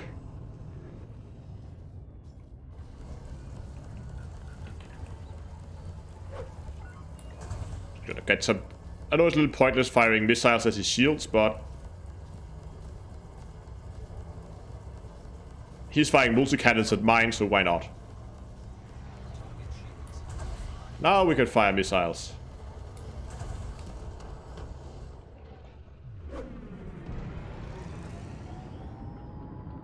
We have 10 seconds to comply. Ha!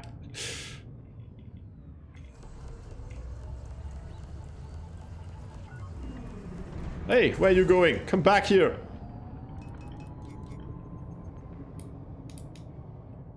Look at those missiles chasing him. Come on, reload. Need more missiles on him.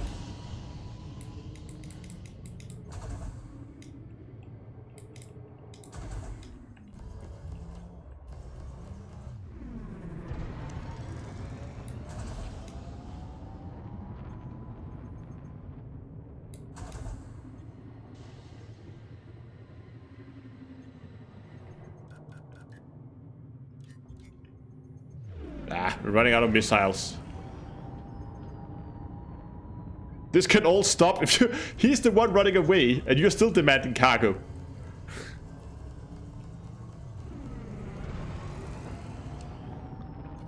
Target shields online. He's waiting for his shields to come back online, I think.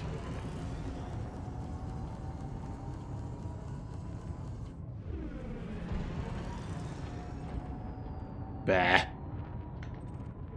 He even high-wicked out of the system.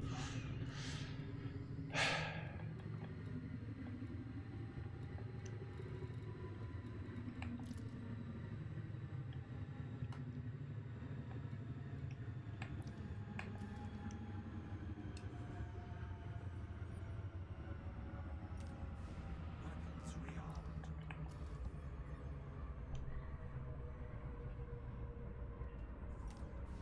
Weapons rearmed.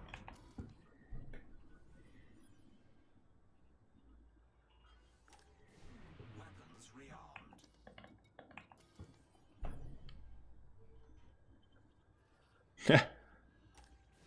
Weapons rearmed. Now we're out of nickel. Unknown, thanks a lot for following on Twitch. Frameshift drive charged. So, do I play in open when I stream? No. When I record and stream, I always play in solo. Okay, we got out of there what we wanted. We got the whole thing reset.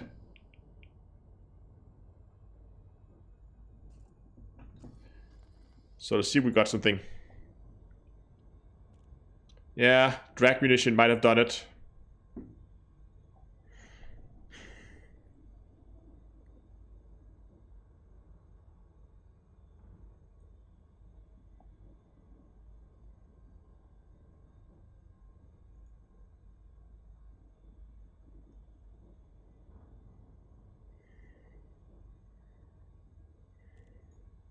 Oh, that's a Type 6. Hello, Type 6. What interesting... Oh, that was the FSD. There. What do you carry with you? You don't carry any mining lasers. Well, damn it.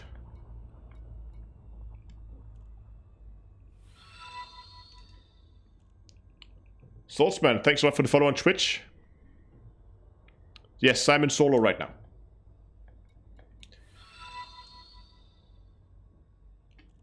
Slowflies 007, thanks a lot for the follow on Twitch too.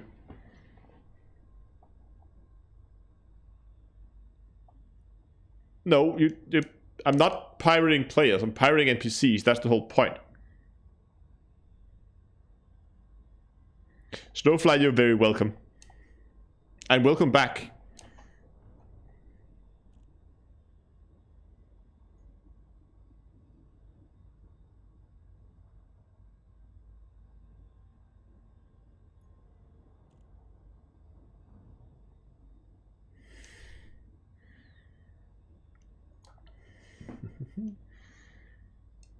Okay, let's see if this relay thing works. I tried to turn it on.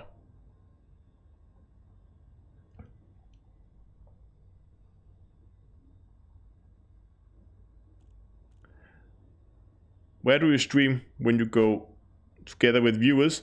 I don't have a specific time. I do it whenever there's Type 7. Whenever there's an event coming up, or when we feel like making an event, then I do stream with viewers. And they are normally announced on Discord. I have links for Discord in the description below. And when these events come up, they are always announced over there. Sometimes I will also mention them in Hello Dave, but first and foremost, they are announced on Discord. Really? Combat Type 7? With no mining lasers? My luck today. Look at all the orcas, though.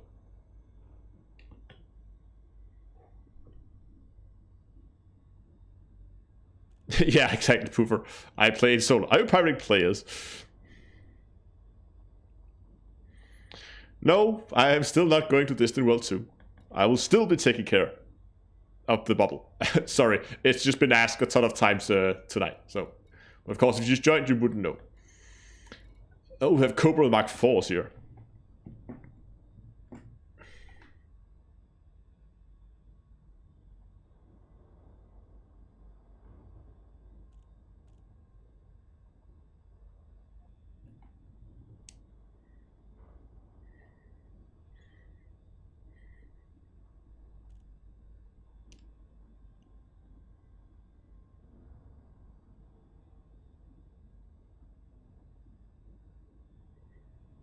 Yes, they do need mining lasers in order to have diamonds. They are secretly mining orcas to try and hide. Oh, we will test them then.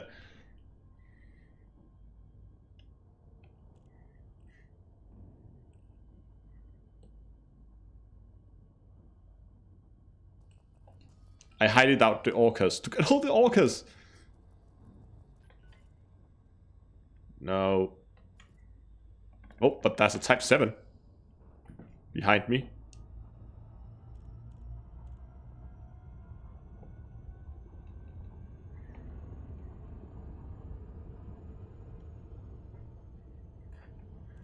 Where is he?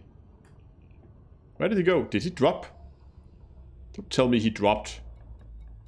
Didn't see which the wake was his though. He was very close to the star. So it must be his wake that we can see right here.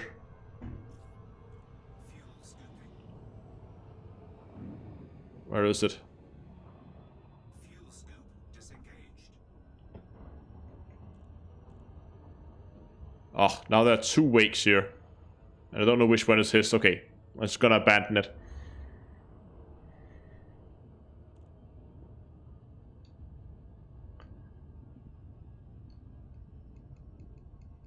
I don't think the relay thing is working. I just tried to go in and turn it off.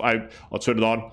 I would have to actually spend a little bit of time testing it. Probably off stream. I don't want to sit and fiddle around with it. But I have gone into bots. And I've set it to relay mode, and I promoted it to moderator. So, who knows?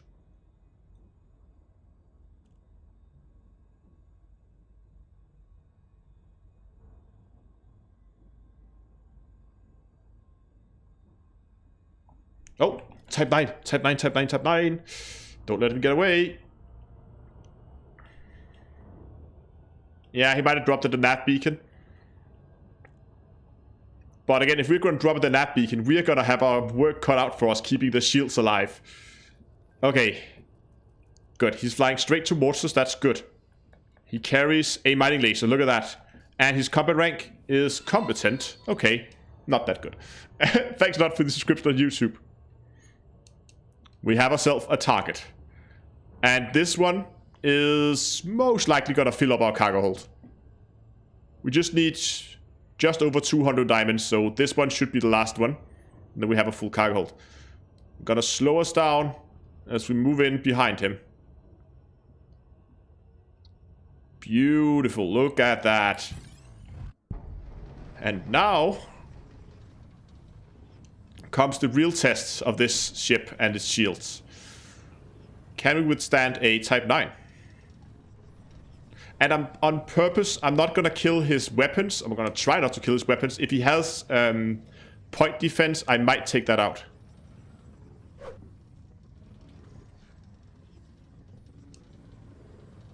Oh, a Swede. I'm not Swedish. Or did I miss something? Okay, weapons out. Pips to system. One boot so we can get some maneuverability out of this thing. Come on. Ah!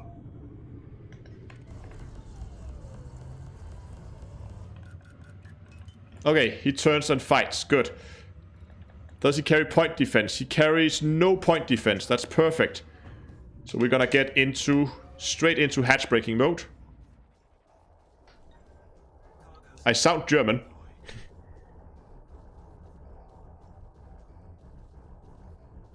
Gonna wait for him to get into whatever position he wants. Probably somewhere behind us. We have all pips to shield. Okay, I think he's close enough now, so we can begin to... Oh, he's going real close. That's nice.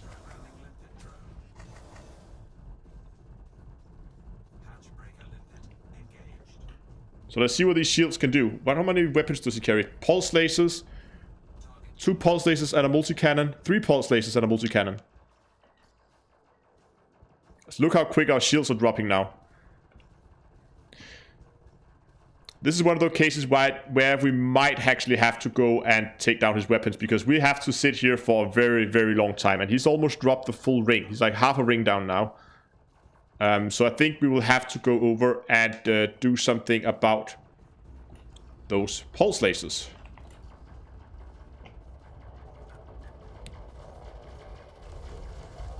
We're just gonna drop his shields to start with and get some distance to him.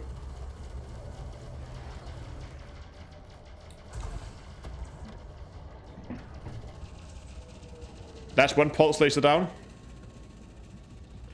Let's go for the next one.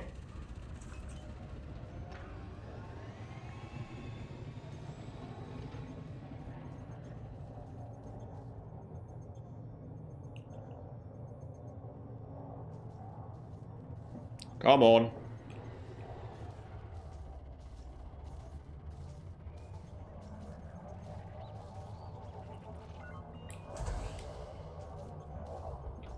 That's the next pulse laser down.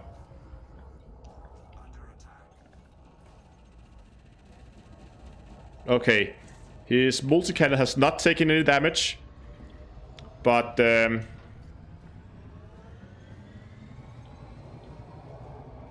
his mining laser has. We're gonna see if we can get down.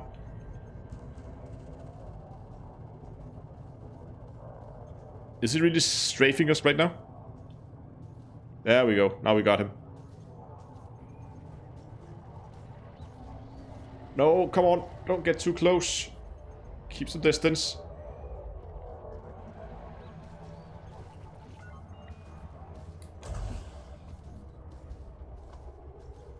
Okay, and he still has his multi-cannon. Perfect. So now we can sit here in peace and quiet. And now we can let him shoot at us with his multi-cannon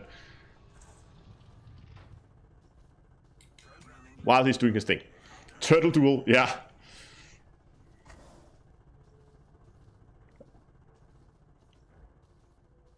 Oh, okay, wow, okay. God. Now I get it. The NPC's name is sweet. I get it. Wow, okay. That took a while. Hatch breaker limpet engaged. Target cargo dropped.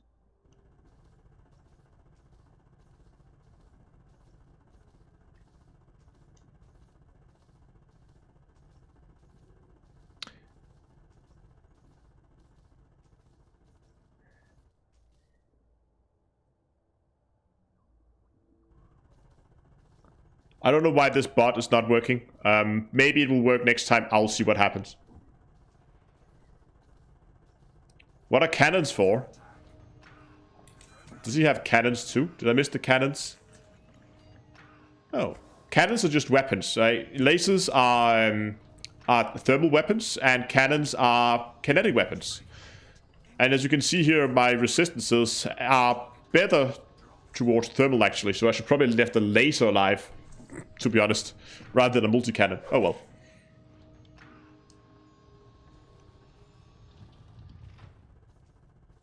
Programming limpet drone.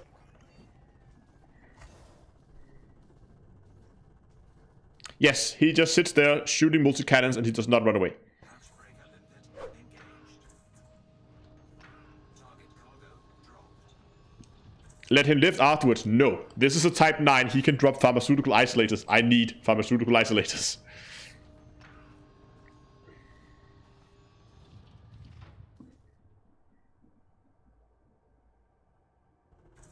Under attack. How convenient. It's very convenient. Programming limpet drone. How are we doing on in space? So here we go. 1, 2, 3, 4, 5, 6, 7, 8, 9. Perfect. We have a hatch breaker on its way. Yes, good. How do I get him to sit there? Well, we pull him out of space, out of Super Cruise. We then attack him, and then we sit still. And then he automatically just sits there behind us while he's trying to take us down. And while he's doing that, we are just stealing all his cargo, robbing him blind. Okay, I think we have enough in space for now, for at least for It is so we can give the collector limpet some time to catch up here. There should be a lot of cargo out here. You can see some of the cargo cans there. There's one there. There's one down here. Look at them popping out here. All that cargo.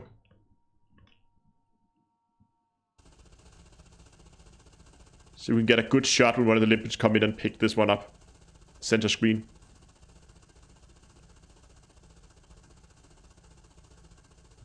No? Okay, here we go. One is on its way. Whee! And we can zoom out and follow it back to the ship. Okay, they're out of stuff to collect. I better start. Just fly away. Why? Why would I? Oh, oops! Two hatch breakers. Didn't mean to do that.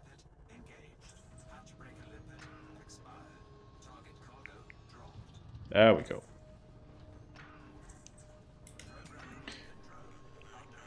Ah, the NPC should just run away. Yeah, he should.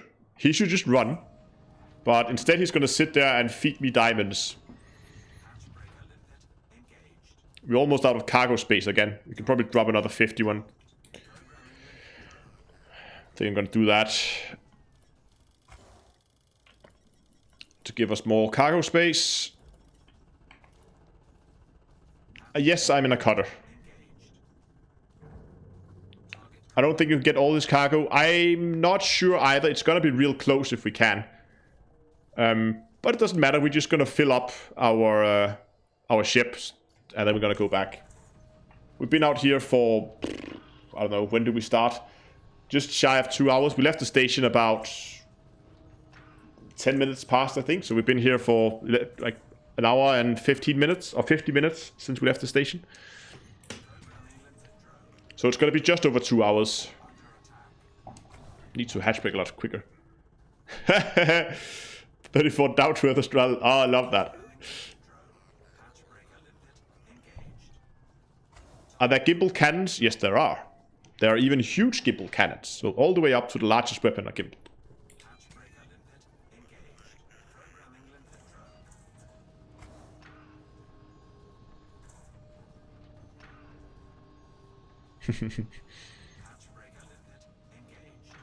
Yeah, let's get rid of all those.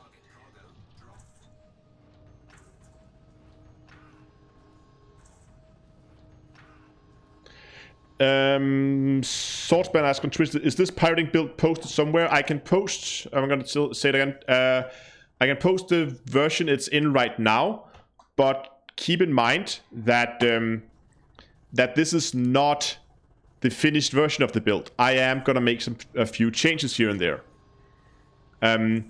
Today's livestream is a test flight of the current version. Now it's very close to being finished, but it's not finished yet. I did post the link. I'm just gonna post it for you guys on YouTube as well, in case got new guys over there. So yes, you can have the build. But again, remember, changes will be coming to the build.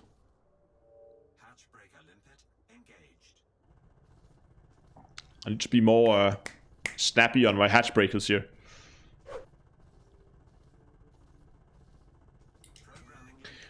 People asking about the shield ratings of the ship. 150 shield health, not a whole lot. Those are bi-weaves with fast charge, so they do recharge extremely quickly. And you can see the resistances here. Just unsubscribe so I can subscribe again.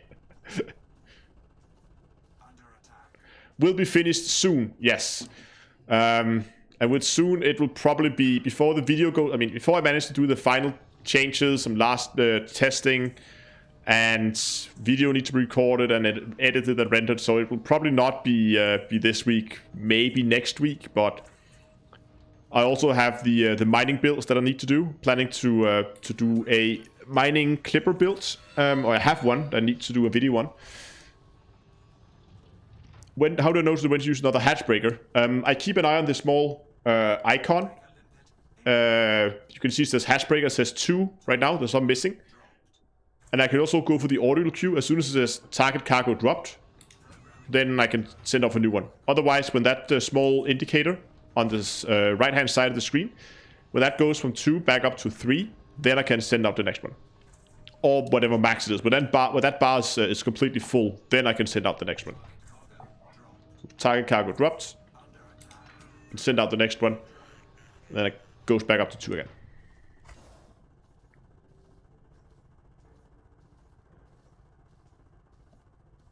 Hatch breaker limpet engaged. Target cargo dropped.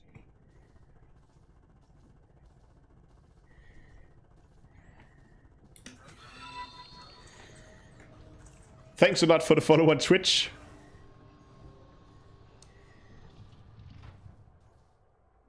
How are we doing for cargo space?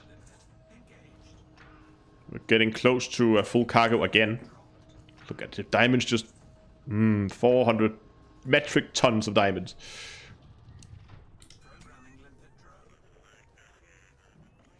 How many diamonds are in space? Too many?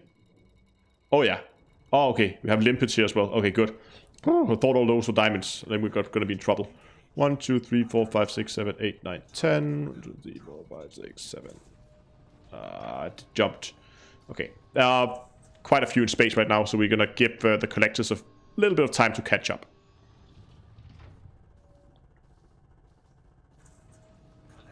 Is it possible to change your name?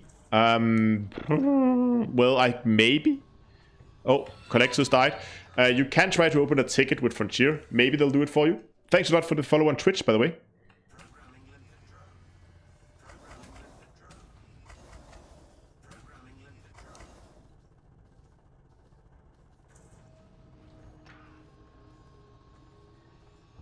Look at our shields, though.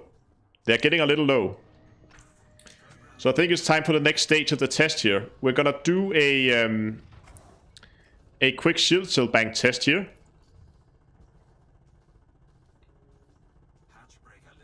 Just gonna get another hatch breaker out. Target cargo dropped. Send out the next one. Okay, I'm gonna do one without the lasers to start with, just to see how much heat is built up, how bad it is, how the ship handles that. So that would be our first test here. So heat builds up. Oh, look at that. It actually only just got out over 100. Did you see that? Let's do that again. Let's give it some time to cool down here.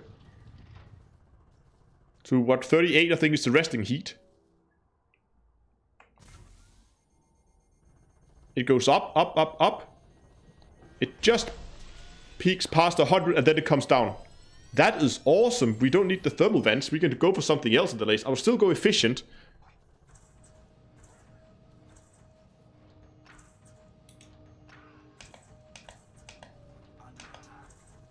I'm really impressed.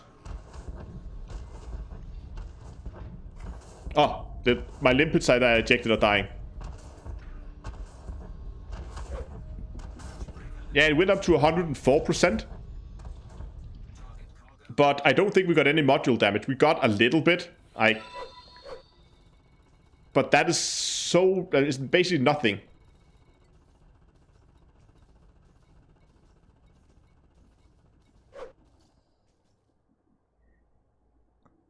Yes, that is engines in idle, but that is also the situation when we will be using it. I know it's engines in idle. But again, this is the situation where you will need your shield cell banks. You will need your shield cell banks when you've been sitting with a Type 9 for an extended period of time and he's been shooting your shields down.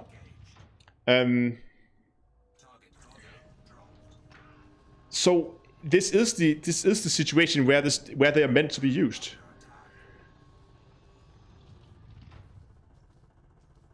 Boss cells, yeah, we could do something there because the shield cell bank is not engineered. Hold on, what do we actually have of options there? I haven't engineered those yet because I haven't really decided on what I wanted. Oh, I'm just gonna get another shield one out here.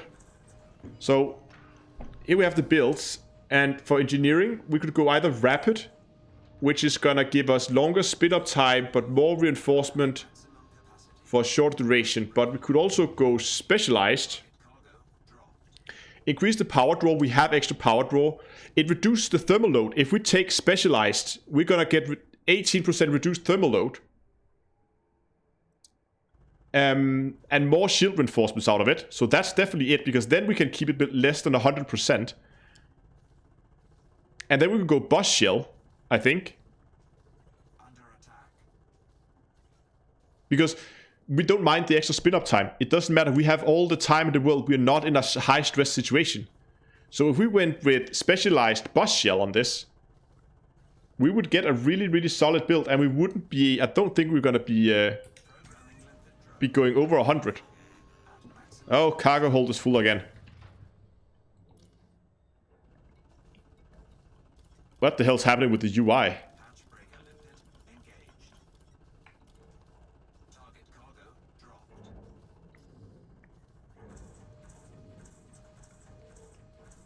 Yeah, 4 pips to system also helped. So now that we know we don't need the thermal vents, what else can we do with the lasers here for fun?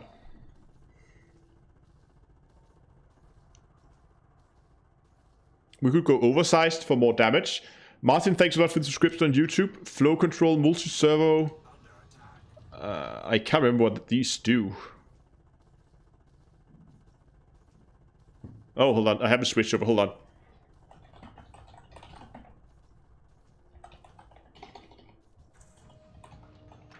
Weapons. Special effects. Here we go.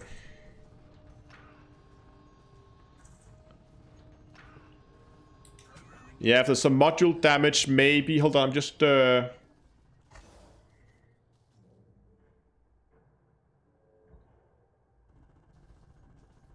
breaker limpet. Engaged. Target cargo dropped.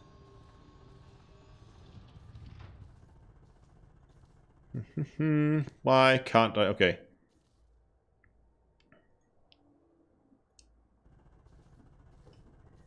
Programming limpet drone. Under attack. Okay, I'll get this over here so you guys can follow along here. So these are pretty much the options that we have. What is it? I forgot multi-servo. Target cargo dropped. Elite, dangerous... Multi-servo. Multi-servos.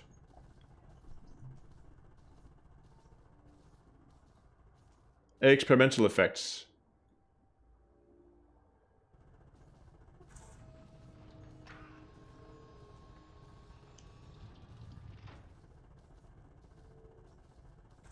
Just gonna quickly get in game here to fire off another hatch breaker. Or do we have too many in space already? No, it's not too bad. And how are we doing on cargo? It's getting close as well. We're gonna dump another 10 limpets. Like so.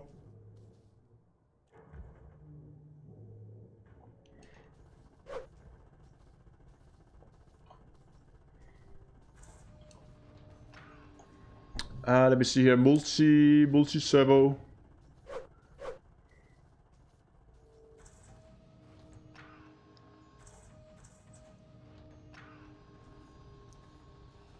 Ah, okay. Increase rate of fire. Why didn't this show over here? Ah, it says rate of fire minus... But, okay. Never mind.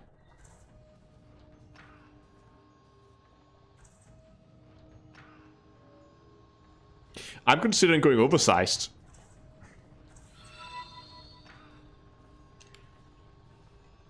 Anna, thanks a lot for the subscription on YouTube.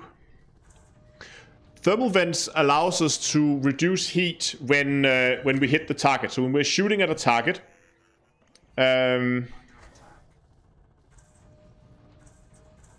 when we shoot a target, we reduce heat from our own ship. We vent the heat through the laser onto the target,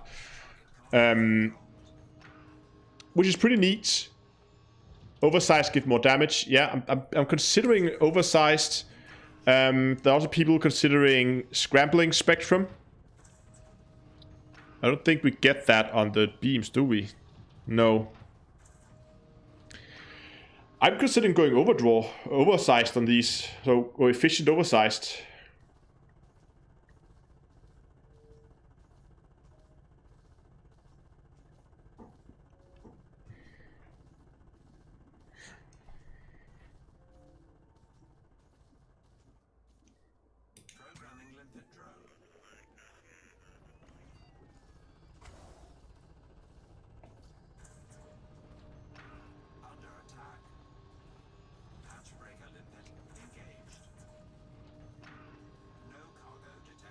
Aw. We're so close to being done, though.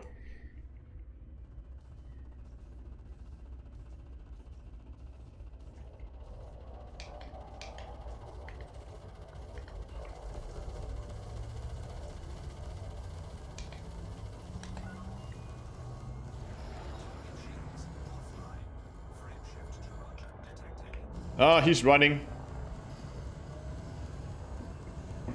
Hold on.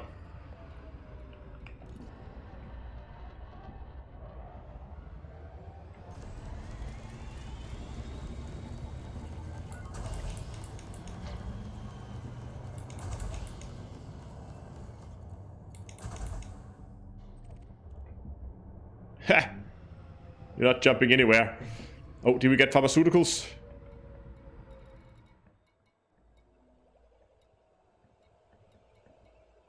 No.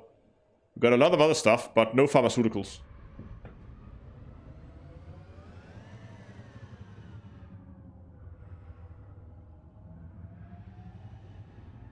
No, if I was targeting the FSD in that... Okay, so if I was targeting the FSD in that case, the FSD is an internal modules. And I was planning to use my lasers to kill him. My missiles to kill him. And my missiles, they don't really do well on internal modules. They work a lot better on surface modules. That's why I went for his thrusters. Because he was running away, he was showing me his backside. And that means I had a clear shot at his engines. And I could take those out a lot easier. I could take those out a lot easier than I could take out his FSD in that case. Yes, but they also drop pharmaceutical items. Are usually outbreak systems, but they also drop. But so going back to the build here, I definitely think that beam lasers with keeping the efficient and the oversized would probably be a good choice here. I mean, we have plenty of power to play with, so we can do something here. We could maybe even go overcharge, but I think overcharge was the name of it. It is overcharged. We could go overcharged, but I'm not too big of a fan of it, I must admit. I think I prefer efficient. I mean, we are fighting. I mean, there was a Type 9. We stripped his shield in no time. We have the damage. We just get a little bit extra out of it. So I think oversize would be a good chance to change that out here. Missiles, again, I still want to change these out for pack hounds when I get access to those. Of course, I need to lightweight the limpet here, so we get that. Definitely going to keep the shield cell bank now. That needs the specialized and the boss shell on that, and then that's pretty much it. Then I'm very happy with the build. Focused lasers. I don't think lasers comes in focused. Got lightweight, long range, the closest thing we got. Overcharged, short range, or sturdy. It's pretty much a battle between what would happen if we go overcharged, oversized. Like, full on, like, crazy damage lasers. Oversized. So.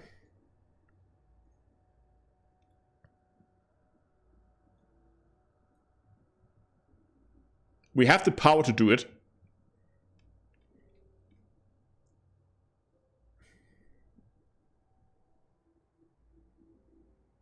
Yeah, efficient for the huge, and yeah, maybe that's an option too. Go efficient here and oversized, so we don't get.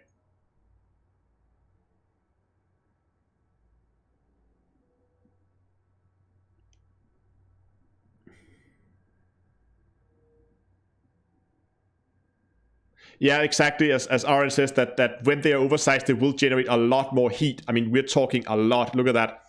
Right now, we're getting a increase by 15% in our thermal load, and here we get minus 60. I'm afraid that this is just going to be. I mean, we're going to cook ourselves.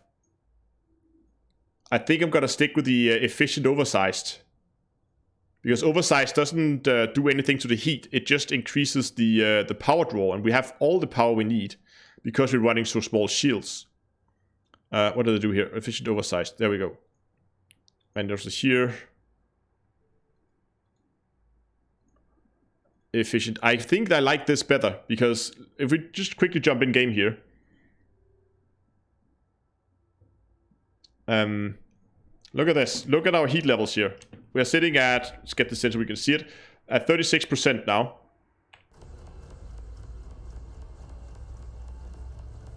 Okay, it's not so bad, but we would more than double the heat generation right now. See, right now we would be easily up in the 70s in terms of heat. And we would probably now begin to push on the 80%, so we would begin to overheat a lot. So the fact that we are running efficient means that we can fire these without having trouble overheating. But yeah, that's also another option that we did talk about earlier today. That was, instead of going efficient, going long range. It does mean that we can hit them at longer range, of course, making it easier to attack them. But again, the situations we really just need one hit, and then they are engaged. Then they engage us. We have aggro from them, so I think it's okay. And we're in a cutter. I mean, we are really, really quick. Oh, you can't see us in elite dangerous. If we go long range, yes, they run hot. And secondly, how much is the heat actually on? I get this over here.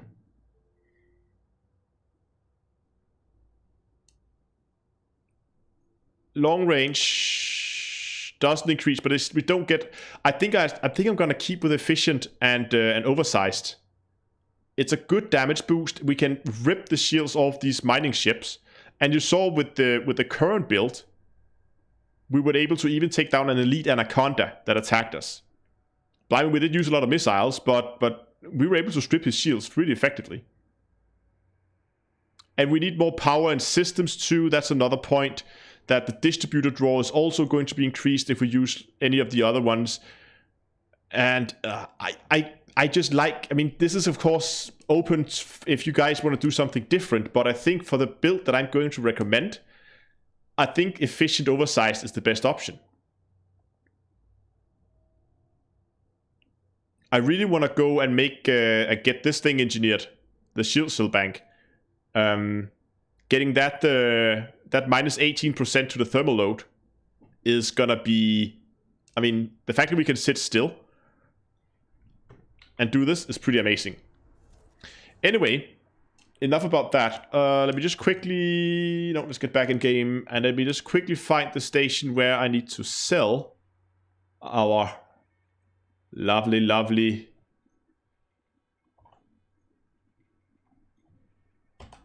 this is the system.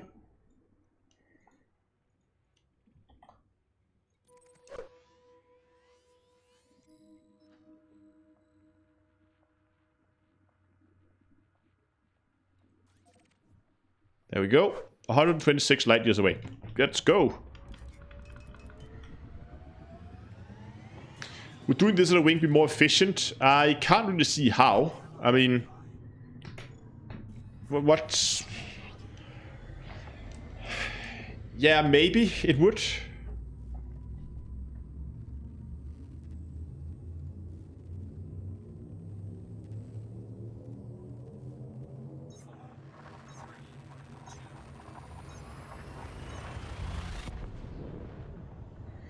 Yeah, keeping weapon focused on the power distributor, that is also an option.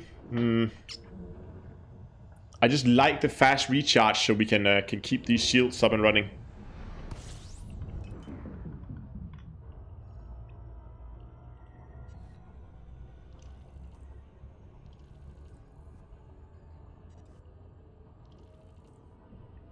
If you guys are quick on the screenshot, I'll show you the system we're in here. We were fighting in. You can see it down here. No, that's not it. That's our next target system. Hold on. Where are we? There it is.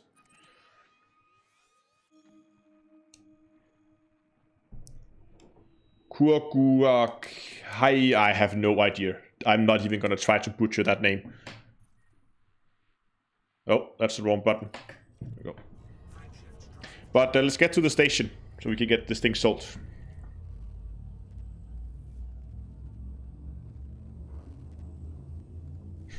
It's a good system to hunt in. I mean, it's anarchy, it's an agricultural industrial system. It's fairly well centered. There's not that many stations to sell at close by, but if you're willing to fly 100 and something light years, then That is okay. That's, to be honest, that's a fairly short distance. I mean, I would call it medium range. But that is the last thing we need to test in the ship, actually. That is the how it handles flying to the station. One of the problems I had with the Anaconda was we were constantly running out of fuel. Seems so not that much this time.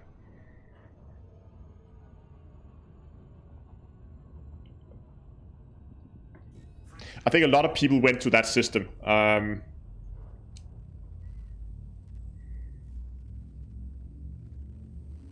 Hold on, let me see here.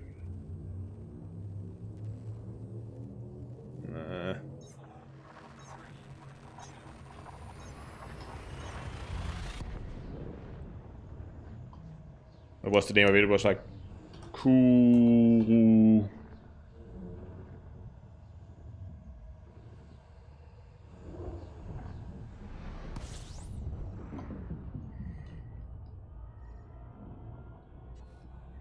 Yes, I have a Federal Corvette. I have the Cucumber.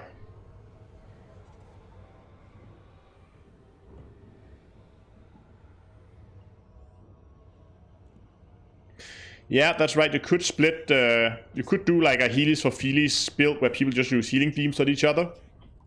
That's a way to go too.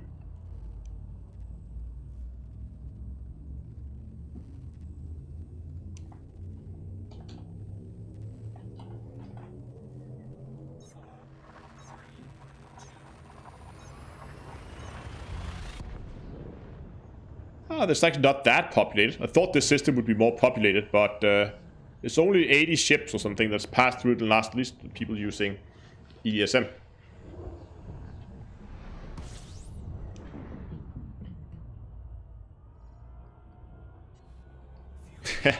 Yeah, clipper, cutter, something.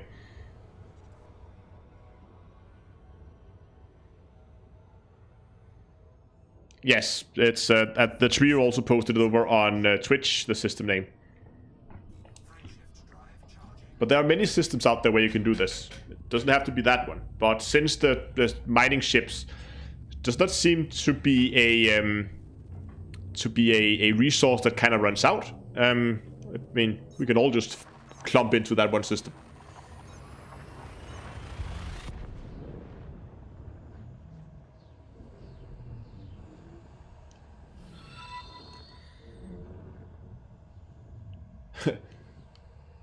Snark 3D, thanks a lot for the follow on Twitch. Okay, we're low on fuel, so we better get some fuel here.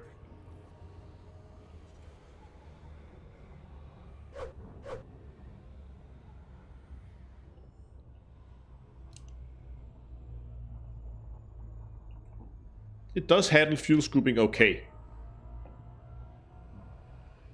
Warning. Temperature critical.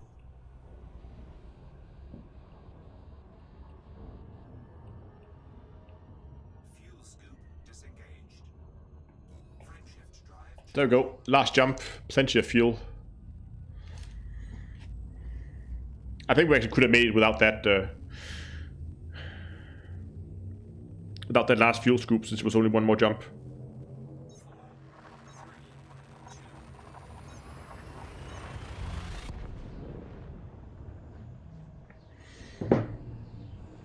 So now comes the interesting part.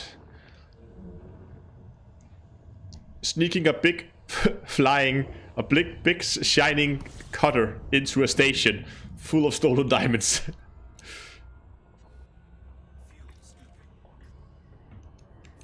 I hope this is the right station. Let me just quickly check. We don't go to the wrong station. It is the right station. And it does have a black market. Yes, I'm not going to do that mistake twice.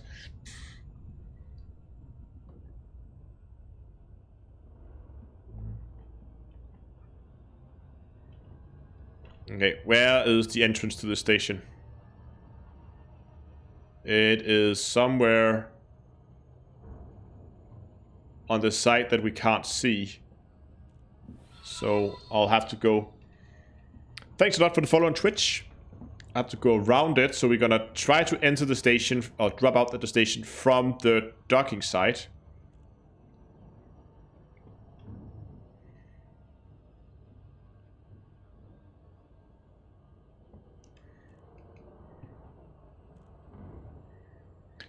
You're very welcome. Glad you enjoyed it. And there we have the docking site. So let's move a little bit further in this direction before we begin to go in on final approach. I think this is about... Yeah, that's pretty good.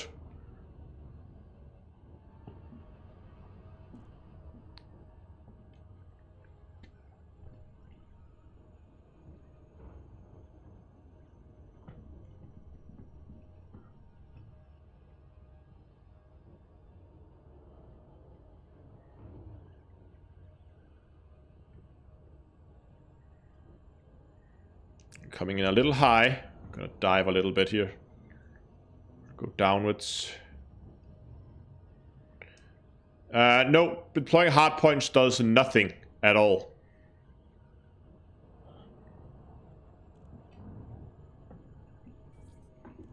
Okay. Again, we're gonna take this nice and slow. We have all the time in the world. That's the main reason why people fail smuggling stuff into a station. They forget to request docking early on, and then they stress. Okay, Commander. Make your way to landing pad. Okay, there's no one out here. There's not even a police ship in sight, so we should be pretty clear. Oh. See, this is why you fail. Ah, almost managed to save it.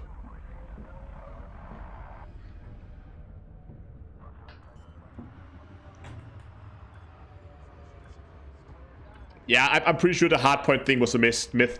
I actually did a video on it a while ago where I took the same ship and put it outside a station, and then first I let a ship scan me, and a police ship scanned me. I saw how long time it took. Thank you for entertainment. You're very welcome, Adam. Thanks a lot for the donation. I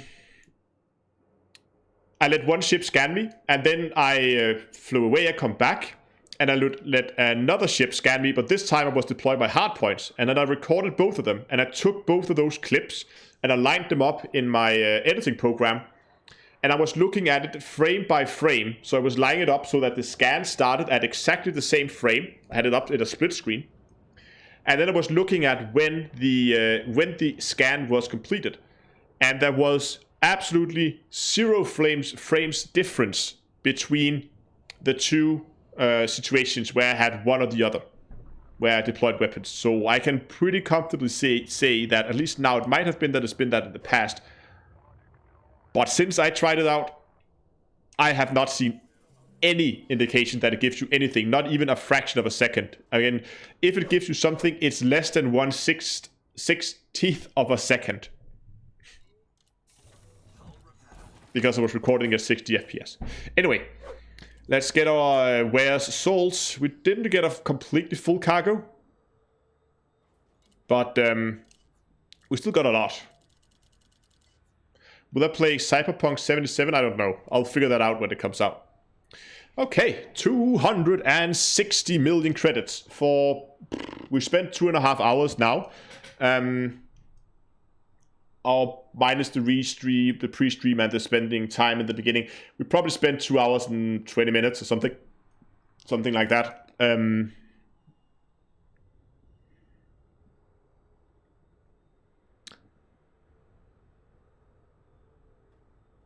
But yeah, anyway, that's for just over 2 hours, about 100 million per hour. And again, we were spending a lot of time sitting and looking at builds and everything else. So you could be more efficient if you were not streaming. If you weren't streaming, it could be a little bit more efficient. That would manage to get a few more diamonds, would have been nice. But 260 million, I'll take it.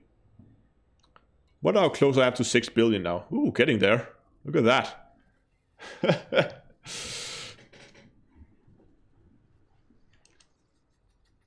Oh, redeem bounty. Oh, that's for the anaconda we killed. Just gotta add that to it as well.